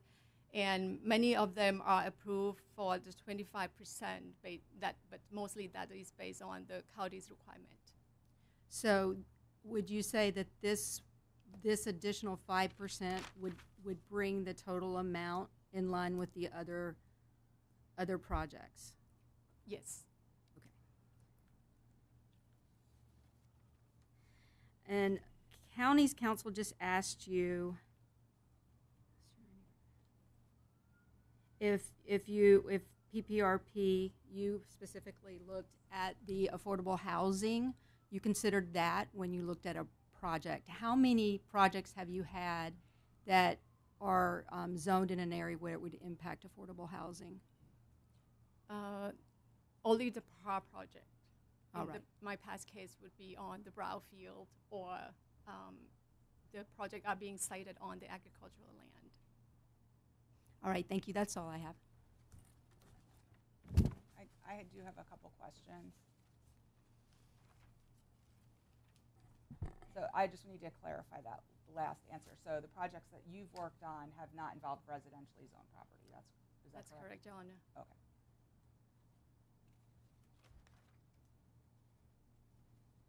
Are you aware of any other projects that have involved the annexation of property near a municipality, or the anticipated annexation of property?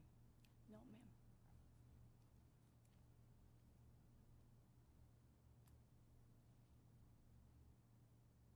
So PPRP at this point does not have an opinion as to whether Caroline County has a shortage of low and moderate income housing. Is that right? We are aware of the testimony of the county. Did you do any analysis independently of what the county is, their assertion that they have a shortage of low and moderate income housing? Aside from looking at the impact on the percentage of undeveloped area, we did not look further into that. So you did not look at whether any population growth for Caroline County or for Federalsburg? We look at the data that the applicant provided in terms of population growth. However, it should be noted that the source of information is inconclusive, not the source, but the projection is inconclusive. In some source, they may refer to the 5% projection, 10% projection.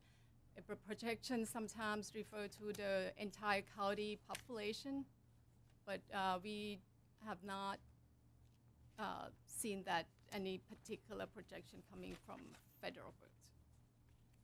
So there was data that you looked at for Caroline County. Yes. Is that anywhere in the record? It was not in the record.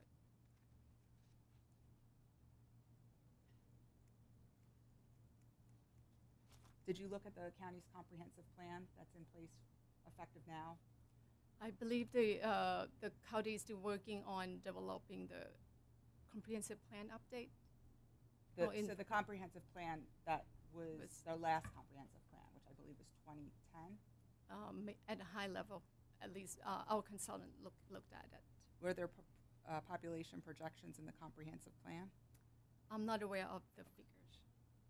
But we also, I think Department of Planning may have also some projection for the county. May not be at the level of the federal. Federalsburg. Correct.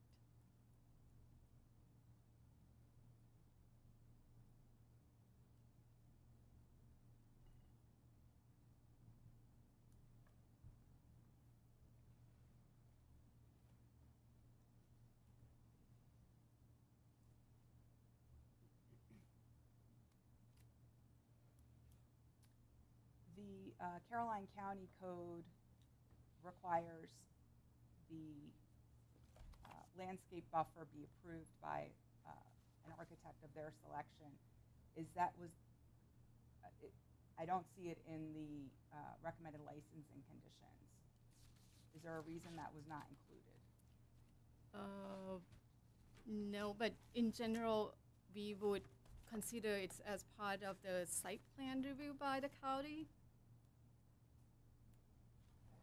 And it should be covered under licensing condition 11, county permitted approval. And some county review those as part of the grading plan.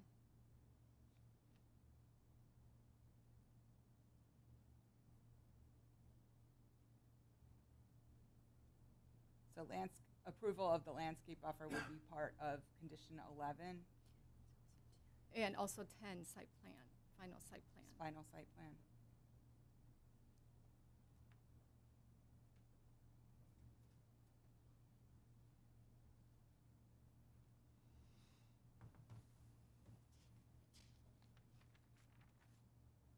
At the public comment hearings, there was a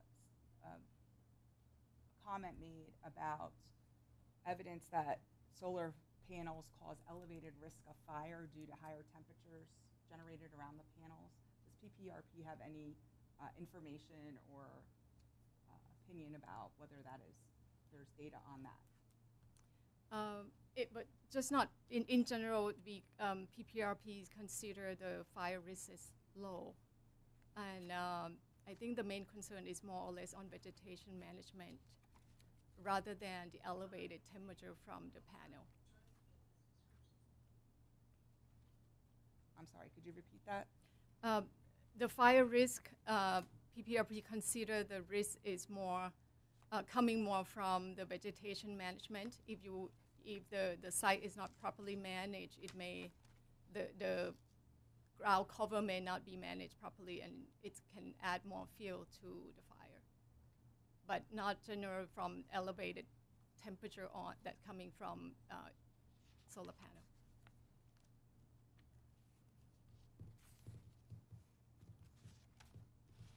I just need to return back to the decommissioning bonds calculation.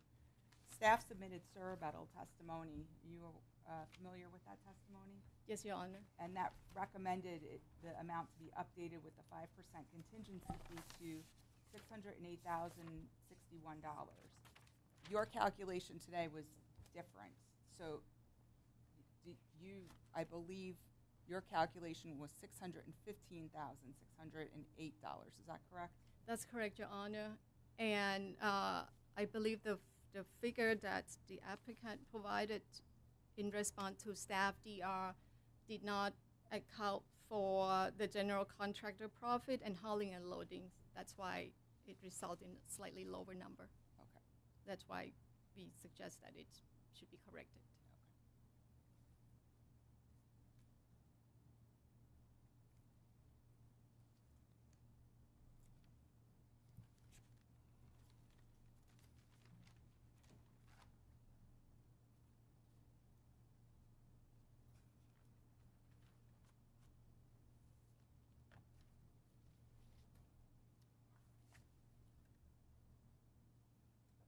I don't have any other questions. And what my intention is at the end, I do have bench data requests that I'm keeping track of, so I will direct those to the parties that I will follow up with at the end. Okay, thank you. I'm sorry, are there any questions? No, Your response Honor, to I my don't. questions? Thank you.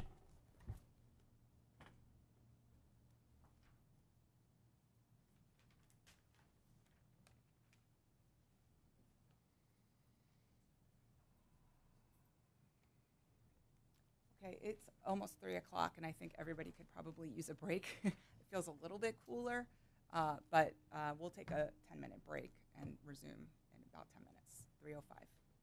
Thank you. We can go off the record. Thank you, Your Honor.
we finished, let me,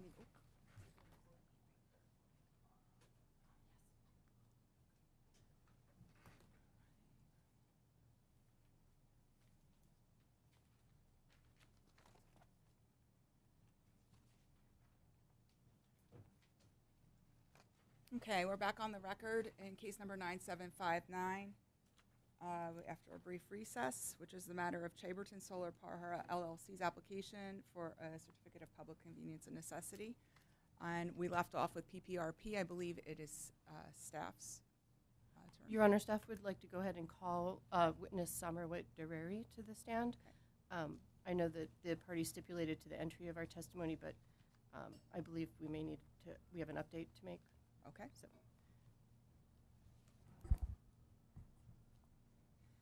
Good afternoon, Ms. Dereri. Good afternoon. Could you please state your full name? Samrawit Dereri. Oh, and raise your hand, please. Oh, I'm sorry. Could you swear her in, please? Raise your right hand. Do you solemnly affirm under penalty of perjury today, that the statements made in this matter today are the truth, the whole truth, and nothing but the truth? I do. Please state your name, spell your first and last name, and give us your business address. Samrawit Dereri, Samrawit. Last name Dereri, Dererie. Business address is 6 St. Paul Street, Baltimore 21202. Thank you. Ms. Dereri, could you state your position at the Public Service Commission? Yes, so I'm a manager of grid reliability and modernization. Thank you.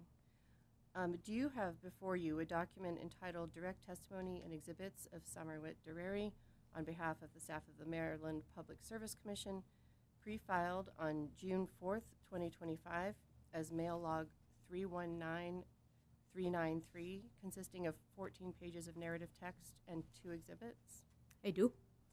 Was the document before you prepared by you or under your direction and supervision? Yes. Do you have any corrections or changes to your direct testimony at this time? No, I don't. To the best of your knowledge, does that testimony remain true and correct today? Yes. Do you adopt the document before you as your testimony in this proceeding? Yes, I do. Your Honor, I ask that Ms. Dereri's direct testimony be marked as Staff Exhibit 1 and moved into the record at this time. And according to the stipulation of the parties, it will be marked and entered into the record. As Thank staff's you, Your Exhibit Honor. 1. Yes. Ms. Dereri, do you also have before you a document entitled Sir Rebuttal Testimony and Exhibits of Samarwit Dereri on behalf of the staff of the Maryland Public Service Commission, pre-filed on July 8th, 2025, as mail log number 320265, consisting of 3 pages of narrative text and 1 exhibit? I do.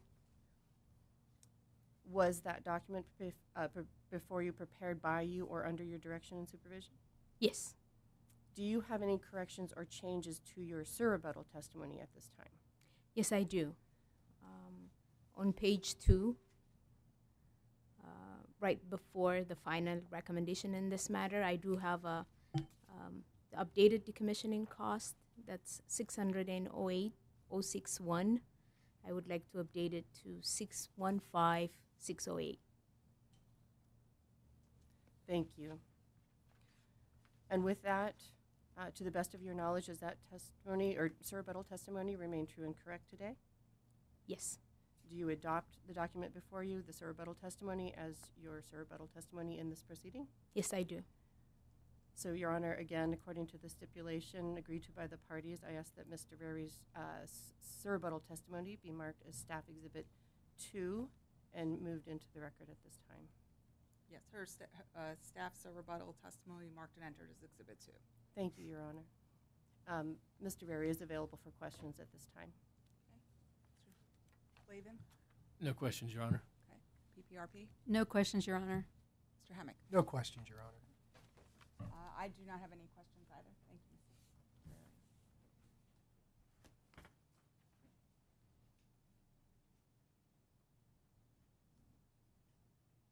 And staff has no other witnesses, correct?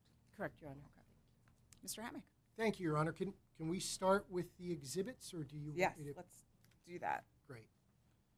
And as we're going to go through, because I have a couple, I have your list that you sent and proposed, and some things are duplicative of things that have already been, just for housekeeping purposes, to make sure we're not double entering. And I did try to eliminate the ones as I heard.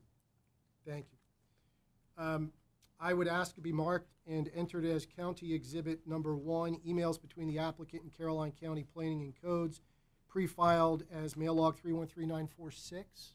Okay, and I see that you also have each of the exhibits just marked separately to be included into the as separate exhibits.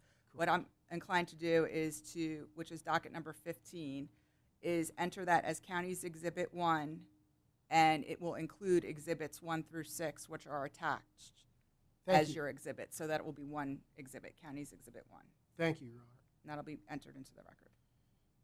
I would ask to be marked and entered into the record as County Exhibit Number 2, Caroline County Zoning Map, pre-filed mail log 317597, Exhibit A.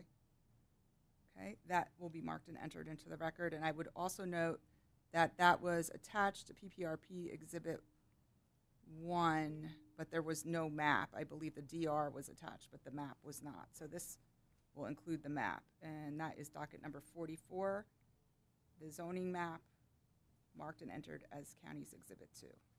And I believe Your Honor is already entered and marked as Exhibit 1 collectively what I have listed as Exhibit 3, which was 313946 Exhibit 2. Yes. Just cross that off. As well as the next one that was listed as Exhibit 4, the cover letter, which was 313946 Exhibit 3. Yes. The next was copies of portions of the ERD, which was 313946 Exhibit 4. And then after that was Exhibit 5 to 313946, listed as Exhibit 6, which is already part of Exhibit 1. Correct. What I have listed as Exhibit 7 apparently was the same as what was listed as Exhibit 4, which has already been admitted as part of Exhibit 1. I would ask then, I think I am up to 3, that mark and enter as County Exhibit Number 3, the November 1, 2023 email from Chaberton, Anaya Molina to Caroline County Planning and Codes, pre-filed as mail log 312968 as County Exhibit 3. And I believe that that document has been entered already as Chaberton's Exhibit 30. Okay. When I checked, that was Appendix 24 with the CPCN application. Appendix 24, Your Honor, to the CPCN application did not include, as I think came out during Mr. Boswell's testimony, all of the email exchanges between the county and Chaberton. I just want to make sure that the emails that were excluded from the ERD and the CPCN at Appendix 24 are part of the record. And those are attached to your County Exhibit 1, correct? Oh, yes, Your Honor, they are. Thank you. Okay. Thank you. And I believe that Also- both the 20, and actually I'm looking at Appendix 24 right now, both of these emails dated November 1st, 2023 from Chaberton to Anaya Molina, or email from Chaberton, and the January 4th email from Chaberton, both are attached as Appendix 24, which is applicant's Exhibit 30 in the record right now. And they were also included along with in yours. 313946, Yes. which is Exhibit 1. Thank you. Okay, yep. Chaberton has already entered its concept site plan to accompany the CPCN, which was listed as number 11. I would ask then, so I would be up to 3, I believe, be entered, marked and entered as County Exhibit 3, Caroline County responses to data requests, pre-filed at mail log 317597, 319042, and 320206, entered collectively as Exhibit 3. And those were the Caroline County. responses. Yes, Your Honor. Caroline County's responses to the data request, which we did file in the record already. And they are attached, I believe, to PPRP's direct testimony. Docket number 55, I believe they are attached as exhibits to witness Pecow's testimony, with the exception of the county zoning map, but I believe that that now has been entered as County Exhibit 2. Correct. So let me just double check that they are attached to witness Pecow's testimony, but I believe they are.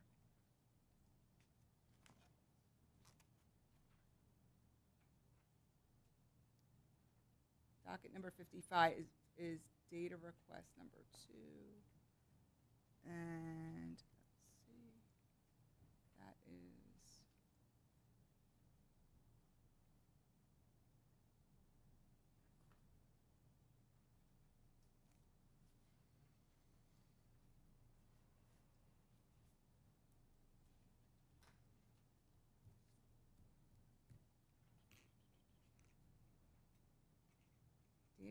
data request 1 and 2 indeed are attached to witness Pecow's direct. So that would eliminate those. County response to PPRP data request number 3 is attached to witness Pecow's rebuttal, which has also been admitted. Thank you, Your Honor. I would then ask that I will candidly admit that it is not included in the list, but the testimony of the county witnesses that have been alluded to, I would ask that the direct testimony, which was pre-filed at mail log 319396, be marked as County Exhibit 3 and entered. Okay, and I'd prefer to enter them separately.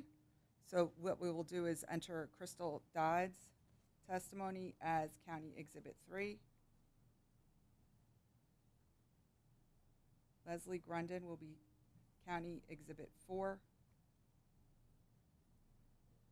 And Matt Kaczynski will be County Exhibit 5. Thank you. And those were all filed under docket number 57 on June 4th. Yes, June 4th. Okay. And then so we're up to 6, as Exhibit 6 marked and entered the rebuttal testimony of Leslie Grundon that was pre-filed at mail log 320255 on July 8, 2025. Yep, that will be marked and entered as County's Exhibit 6. And then the last one that I have, Your Honor, is what I've referred to as Chaberton's list of other sites in Caroline County, which Mr. Boswell testified to earlier, asked that that be marked and entered as Exhibit 7. Okay. Your Honor, I just note for that I believe was attached to Mr. Boswell's rebuttal. So actually, I did double check that, and the was it not? supplemental The supplemental response was okay. not. Thank you. Yeah. I So apologize. the original response was, but the supplemental was not included. So it will be the supplemental responses that were dated March 17th to responses to County DRs 1-2, and that will be marked and entered as the county's Exhibit 7.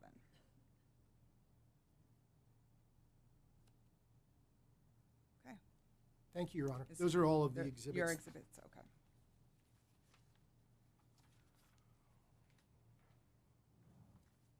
Okay, and your first witness. Thank you, Your Honor. I would call as my first witness Leslie Grundon.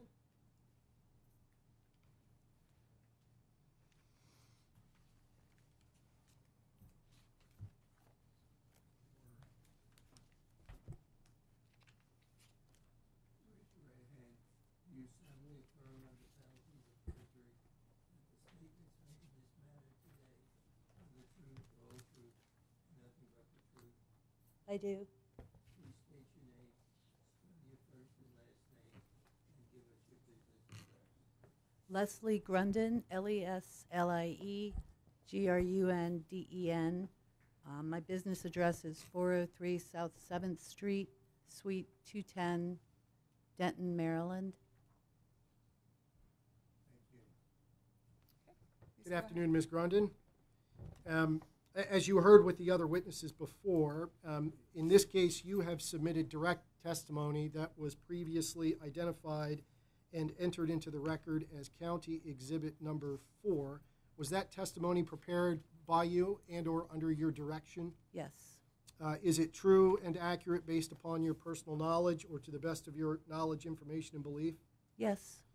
If you testified today in response to the same questions posed in the direct testimony that was previously submitted, would your testimony be substantially the same today? Yes.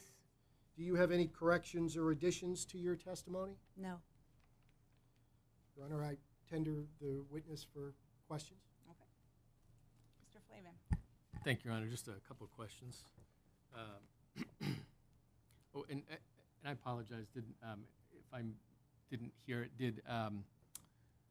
did we address Ms. Grundon's rebuttal at this point? Or did you? Yeah, no, I appreciate that. Thank you, Mr. Flavin. Thank you. And Ms. Grundon, you also submitted rebuttal testimony that was previously identified as County Exhibit 6, mail log 320255. Was that also prepared under your direction and or control? Yes. It is true and accurate based upon your personal knowledge or to the best of your knowledge, information, and belief? Yes. And if you testified today to the questions presented in your rebuttal, your testimony would be substantially the same? Yes. Do you have any corrections or additions to your rebuttal testimony? No. Thank you. Mr. Flavin. Thank you, Your Honor. Good afternoon, Ms. Grundon. Hi. I just have a couple questions for you. My name is Andy Flavin. I'm counsel on behalf of the applicant. Can I ask you to please turn to page 3 of your direct testimony?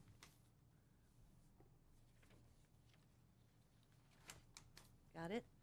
And starting at the top of the page, line 4, you discuss the Maryland land use article and its interaction with the county's comprehensive plan and the Sustainable Growth and Agricultural Preservation Act. Is that right? Yes. Okay. And then if I can get you maybe to move down to line 19, still on page 3. Mm-hmm. You note that the county's 2010 comprehensive plan was amended in 2012 to add septic tiers and a mineral resources element as required by state law. Yes. Is that right? Yes. And just to clarify, was that predicated by the enactment of the Sustainable Growth and Agricultural Preservation Act in 2012? Yes, it was a requirement. Okay. Thank you. May I next get you to turn to page 4 of your direct testimony, please? Okay. And starting really at the top there on line 1 and moving on into line 2, you state that the Chaberton site has been included in the town of Federalsburg's future land use maps as part of the Idlewild residential neighborhood. Yes. And further down on line 10, or starting on line 10, it's really towards the end of line 10, you note that the Chaberton site is included in the town's planning region on the northwest side of town and that the town intends, when appropriate, to annex for residential growth purposes. Yes.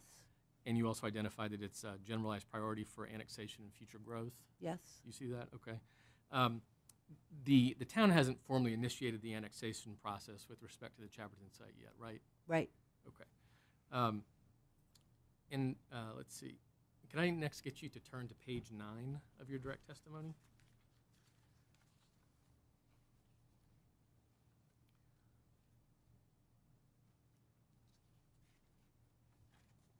Got it? Okay. And I'm looking at line 11. You state that the Chaberton site will be reclassified as Tier 2 for septic, right? Yes. And is it accurate, or am I right in that the Chaberton site was initially classified in 2012 as Tier 4 for septic? Yes, that's correct. Okay. And that initial classification as Tier 4, that was based on the requirement from the Sustainable Growth Act. Growth in agriculture, yes. Thank you. And when does the county expect that the reclassification of the Chaberton site to Tier 2 will be completed? It will be done as part of our comprehensive plan update, which is in process now. Those we project that we'll be submitting our draft to the State Department of Planning in early 2026, next year, for review. And this would be incorporated in the land use chapter and as part of our discussion on future land use and growth.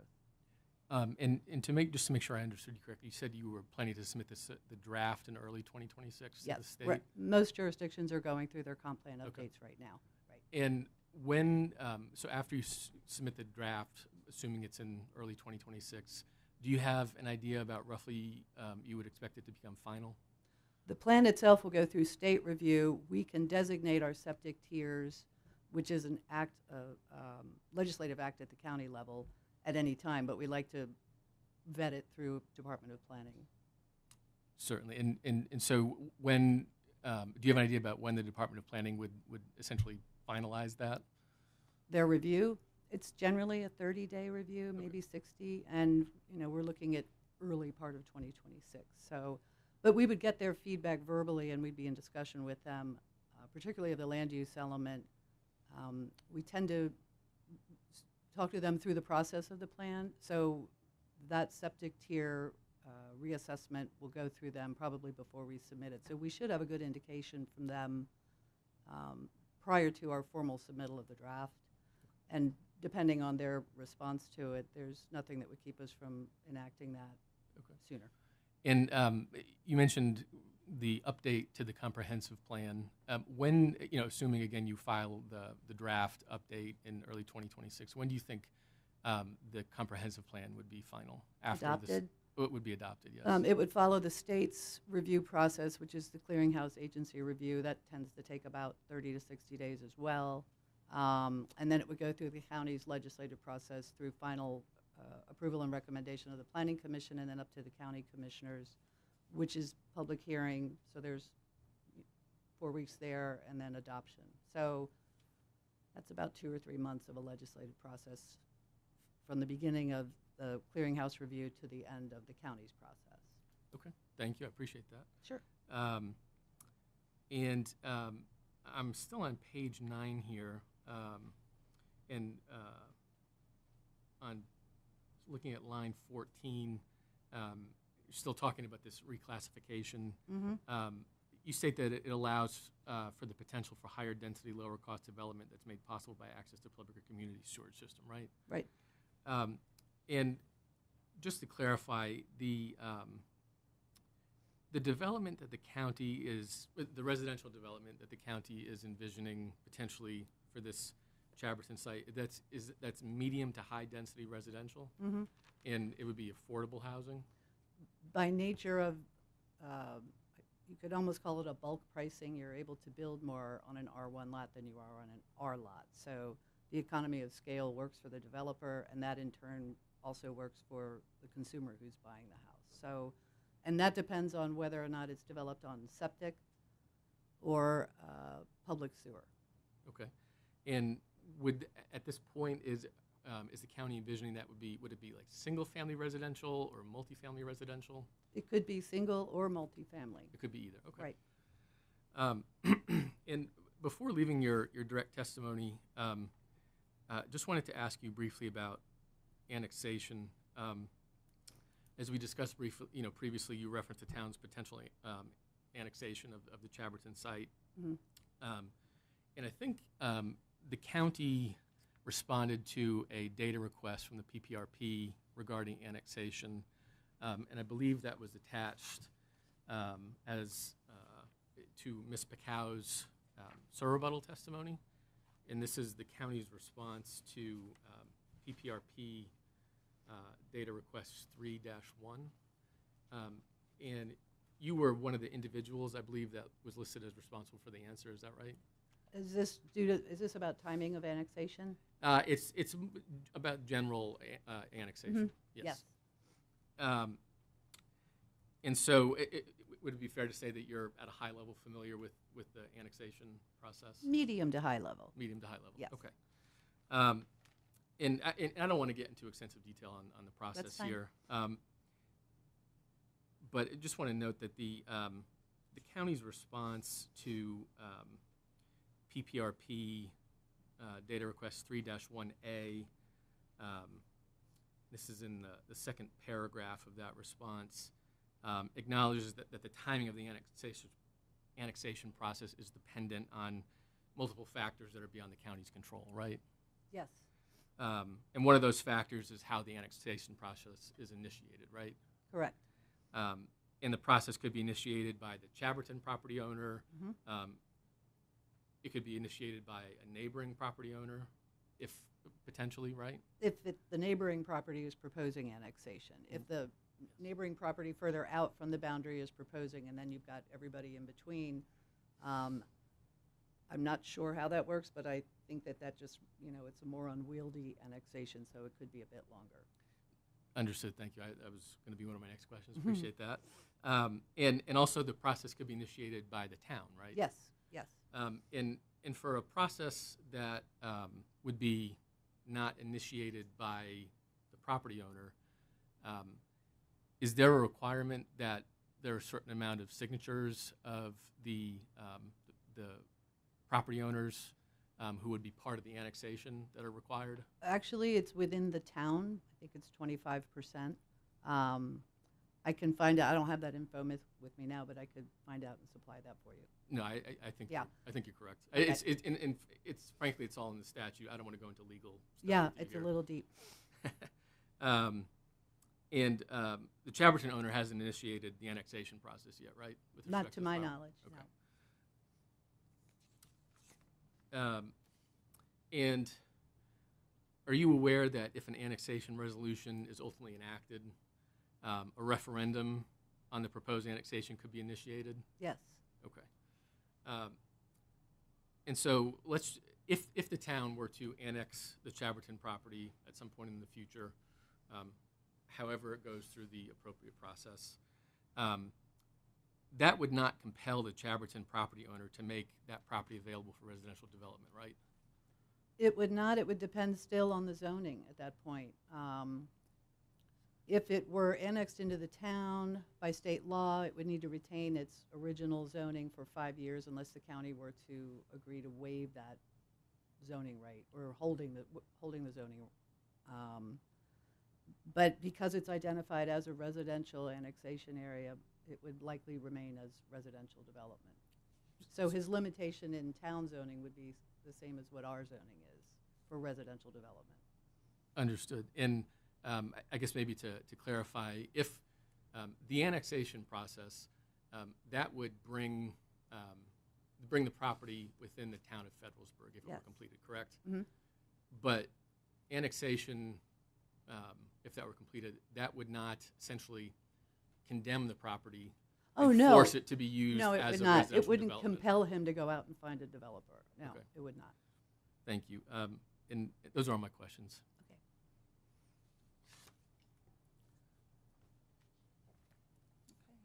PPRP. Good afternoon. I'm Sandra McLemore. I represent the Power Plant Research Program. Hi. And I just have a couple of questions. One is on your SIR rebuttal on page 4, where you indicate that Ms. Richardson had filed in her public comment on April 30 that the buffer area around her property for Chaberton relies almost exclusively on existing deciduous woodlands on her property to provide the visual buffering. Is that correct? Did I read that right? You did read it right. But this area is actually not my expertise. It's Matt's. Okay, and I can ask him the same question. I just have one question about that. Okay, I'll do my best. Based on your knowledge, does the county have any evidence that it is on her, any percentage of those trees is on Ms. Richardson's land? I have no knowledge of that, so that would be All right, thank Matt. you. And I have one other question. And it's about Mr. Boswell's testimony earlier on the community benefits and discussions with the county. Are you aware of any discussions ongoing? Of the benefits that he described? Yes. I'm not aware of them. Would that be someone else as well? I think it would be Jesse. Oh, okay. And you may not be able to answer this question too, but I'll see if you have any knowledge on it. Are you actually, are you familiar, going back to the zoning question, are you familiar with the reviewing state agency's recommended license conditions, specifically 10 and 11? No, I'm not. Okay, what they require if we recommended that that the applicant go and get county approval for their site plan and also permits, et cetera. In that process, and I'm curious, in that process, do you look at the boundaries and verify them within any of those processes? You mean boundaries of property boundaries? Right. So if they came with you the concept plan and a site plan, is there any requirement to show that the boundaries are in fact under their control? I'm 0 for 3 here. That's okay. That's worries. Matt. No worries. Well, thank you so much. I appreciate Sure. it. Sorry. Staff have any questions? No questions from staff, Your Honor. I did have a couple questions. I'm going to refer to page 4 of your direct testimony. And I don't have the line number written right here, but on page 4, I can go back to it. The discussion was of the parcel being partially located in a growth area. Mm-hmm. Is there a map or somewhere you could direct me that shows where it's identified as being partially in a designated growth area? It's in the town of Federalsburg's comprehensive plan. It's in their land use chapter. And in planning, particularly at the comprehensive plan level, which is policy and long-range growth discussion, future land use maps and future growth and annexation planning is done in an area concept. So you generally don't see an area depicted by actual property lines of properties. It's usually a shape. It's usually a circle. And the general radius in this area, you know, if you have to show a shaded area, you tend to keep it general and in a scope that shows these are the general parcels, and it touches the general parcels that the town would be interested in annexation possibilities. So it's depicted in a general way. As an area is more closely scrutinized, either because there's a development project or plan for them to look at, as they look at their infrastructure build-out rates, increase projections based on population, they begin to zero in more closely to those areas and begin to map out a more precise plan of annexation. But at the comprehensive plan level, which is where this map is located, it begins as a general identification of these are the areas where we want residential growth, this is where we want industrial growth, and so on. So when you're saying in your testimony it's partially located? Yes, it's within, it's half in one of the circles that is shaded as this is a residential growth area. Okay, so It's in it, just, but they haven't followed boundary lines. They're just okay, so a saying portion of the parcel is located within one of those circles. definitely within that circle. But that area indicates the general area surrounding that.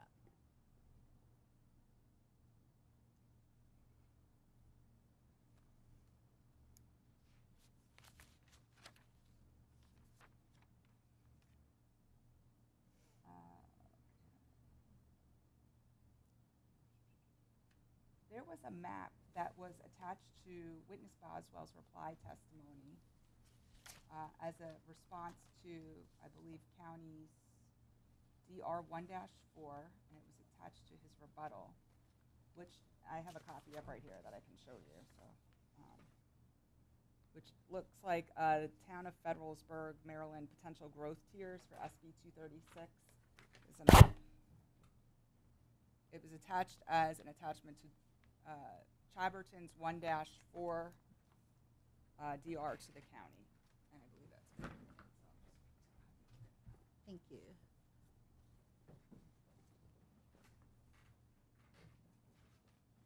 In that map, I'm just trying to clarify, that map of growth tiers, is that the same as a map that would be included in the comprehensive plan? I hate to sound vague, but sort of. These are septic tiers, which, like the county, they were required to designate as well. And the town is served by sewer. So I don't know if they have any remaining septic areas that are served by septic systems within the town. Maybe they do, but so they're showing, I presume these are some of their projected growth areas For septic, not. that are on septic that could, if they were to annex them in, they would need to be put on their sewer system. So I'm not sure, and I see where they say municipal growth area. I'm not sure what the origin of this is. I don't know that it was in their comprehensive plan. Okay. But this is just by looking at the tiers, this is a septic tier Septic. map and a planning map for septic tiers and areas they would look at that would potentially be put on the town sewer system if they were to be made growth areas.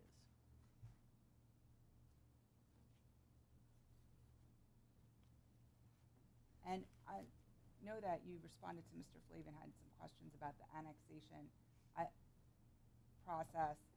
Is reclassifying the septic tiers part of, does that have to be approved before the comprehensive plan is approved? Or is it I think part it of can be part of the process and happen before the comprehensive plan is finally approved. I'm not 100% certain of that, but you review your septic tiers map as part of your comprehensive plan update, but it is a separate planning document or policy from the comprehensive plan. So that would be done before the comprehensive plan was then to be included in the comprehensive plan for approval? We would make it part of the comprehensive plan. The discussion for how the septic tiers would be determined takes place in the comprehensive plan's land use chapter.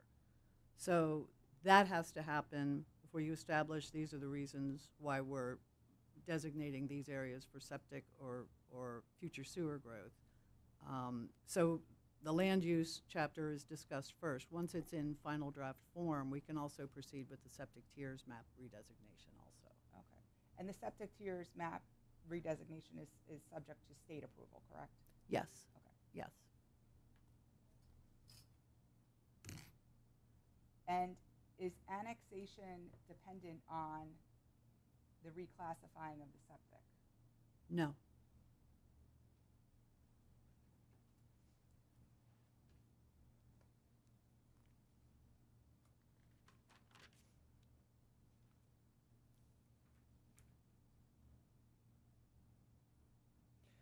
So if the parcel was annexed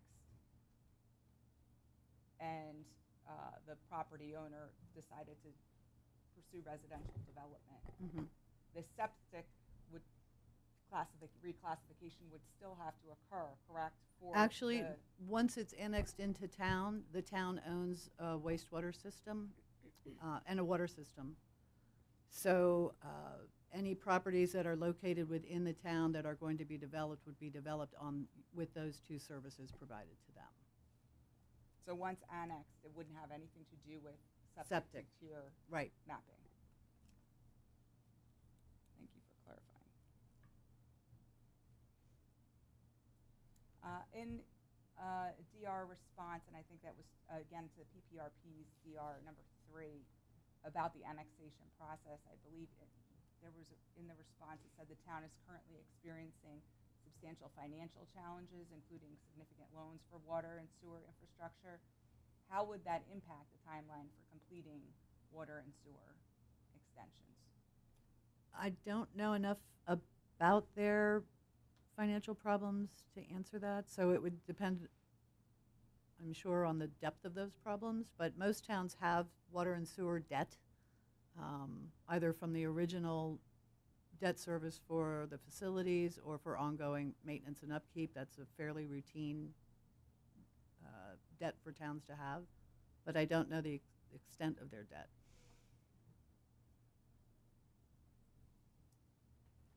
You gave, in your direct testimony, I believe it's on page 8, you cited a statewide shortage of housing units.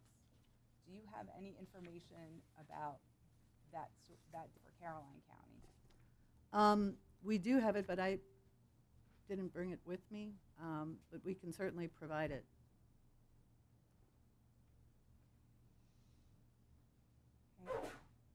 Bless you. Does the county have population, historical population data as well as projections? We do. I Growth? can provide that to you as well. And do you know whether Federalsburg has that information? They should. The frequency of those estimates and projections is not as, simply because at the municipal level it's not as readily available as at the county or state level. So we could find that and provide that for you as best as we could.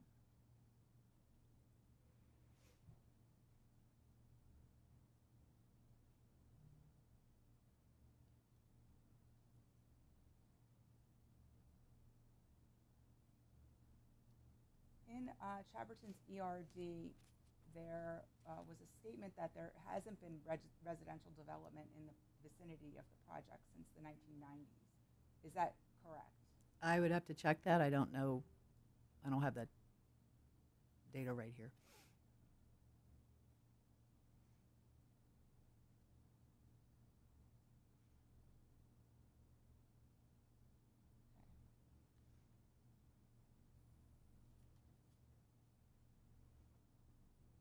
The rest of my questions were answered. So I don't have any other further questions. Are any questions in light of my questions? Just two or three, Okay. Your Honor, briefly. Ms. Grundon, you were questioned earlier with regard to annexation and the time that it takes to annex property. Annexation of the Chaberton property would not be necessary or a prerequisite to residential development on the Chaberton property, is it? It would not be Thank you. So it could be residential developed now. now without annexation. Yes. Thank you. In your, Mr. Flavin asked with regard, I believe it was Mr. Flavin, and if I'm wrong, I apologize. With regard to the rebuttal testimony and the trees, the issue of the screening on Ms. Richeson's property, I believe in your rebuttal testimony you were referring to testimony that she gave at the public hearing, correct? Yes. Okay. And as part of the site plan review process, it would be anticipated that the applicant would provide actual on-the-ground plats that show where those trees are located, whether they're located on Ms. Richeson's property and the canopy overhangs the Chaberton property, or whether some of it's on Chaberton's property. Yes. Thank you. With regard to the town of Federalsburg's debt specific to water and sewer, generally speaking, the more subscribers the town has to its water and sewer, the more money the town generates. Yes. So the town of Federalsburg, to the extent that it needed more money to service its debt, would want more users? Yes. Thank you. I have no further questions. I do have one question in light of Mr. Hammock's question. Just to clarify, your response was that it could be developed now for residential use. Yes, it could. Would, though, the classification of septic limit the development of the property to single-family based on it not being connected to? No, if it were to be redesignated as septic tier 2, then it would be limited only by the requirements for septic systems, which are state requirements, and that's the difference between development on septic and development on sewer, where you have to have a certain amount of square footage held in reserve for your septic drain field, which requires a larger amount of land.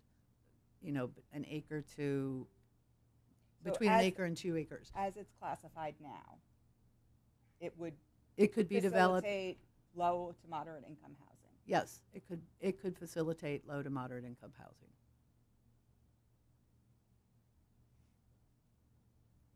That was my last question. One question. Go ahead. And the county is obligated by state law to designate areas in the county for future growth regarding low and moderate income housing? Yes, that was part of legislation passed last year and I think this year as well. Department of Housing and Community Development will be coming to all jurisdictions over the next year to assess what land we have available that offers potential opportunities for low and moderate income housing, which is entirely dependent on proximity to existing infrastructure and the ability to to build at a denser level on that public infrastructure. So we have to report that to them in the next year. Thank you. And I'm sorry, I did have one additional question. In Caroline County, water and sewer, unlike perhaps many of the other counties on the Western Shore, is limited to the municipalities. Correct? Yes, the county owns no public sewer or water facilities. We have a small water system in the southern part of the county that serves about 60 homes, but we have no public water and sewer infrastructure throughout the county. The only public water and sewer infrastructure in proximity to Chaberton is Federalsburg. Correct. Thank you. Thank you. Thanks.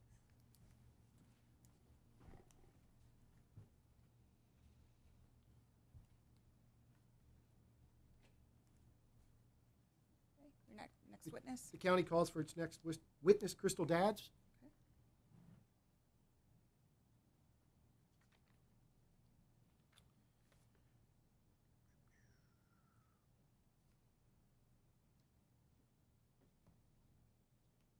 Please raise your right hand. Do you solemnly affirm under penalties of perjury that the statements made in this matter today are the truth, the whole truth, and nothing but the truth? Yes. Please state your name, spell your first and last name, and give us your business address. Crystal Dadds, CrystalDadds. My business address is 403 South 7th Street, Suite 210, Denton, Maryland, 21629. Thank you. Thank you. Ms. Dadds, good afternoon. Hello? You are the director of Caroline County's Planning and Codes Department, correct? Yes, I am. And in that capacity, what it was previously marked and entered as County Exhibit 3, you provided direct testimony that was prepared either by you or under your direction, correct? Yes, that's correct. And is that direct testimony true and accurate based upon your personal knowledge and or to the best of your knowledge and information? Yes, it is. If you testified today in response to the same questions posed in your direct testimony, would your testimony here today be substantially the same? Yes. Do you have any corrections or additions to your testimony? No, I don't. I don't believe Ms. Dadds provided any rebuttal, only we already dealt with the rebuttal, so I would tender the witness, Your Honor. Mr. Flavin. Thank you, Your Honor. No questions. Okay. Ms. McLemore. No questions, Your Honor. Staff. No questions from staff, Your Honor. I don't have any other questions either. Thank Thank you. you. As the county's final witness, Your Honor, we would call Matt Kaczynski.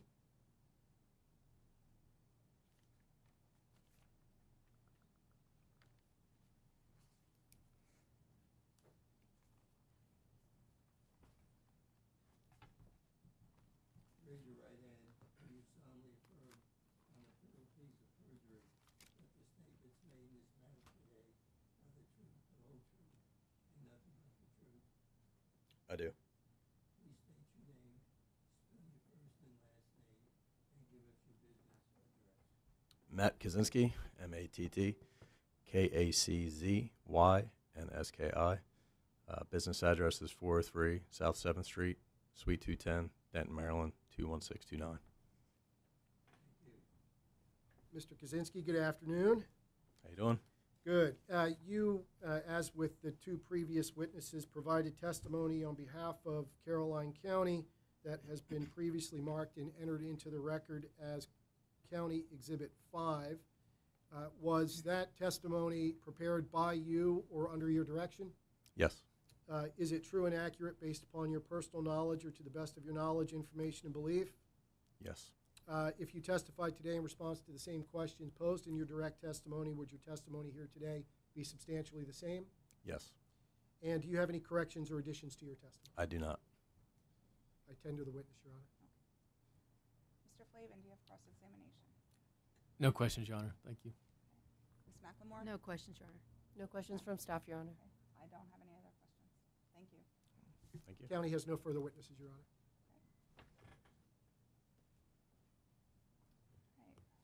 With that, I'm going to go through some bench data requests. I believe there were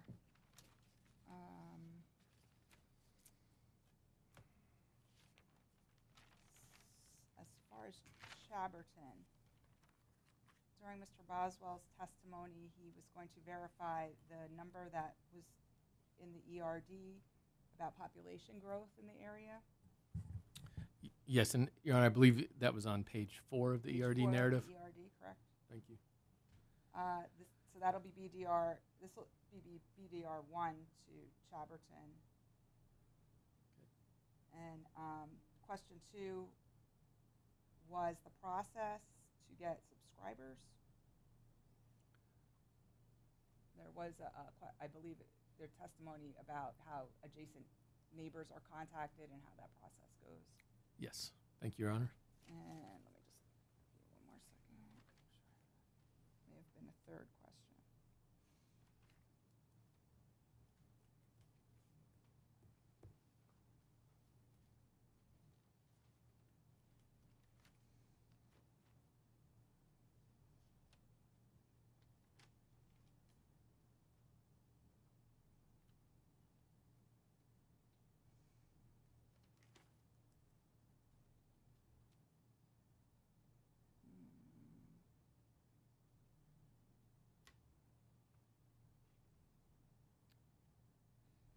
I have written down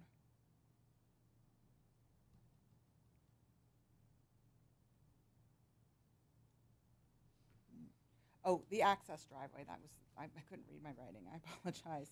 Whether the truck routing and the project will utilize that access road that is indicated on the map on the southern portion of the property, or will be confined to using the Idlewild entrance. Thank you, Your Honor. PPRP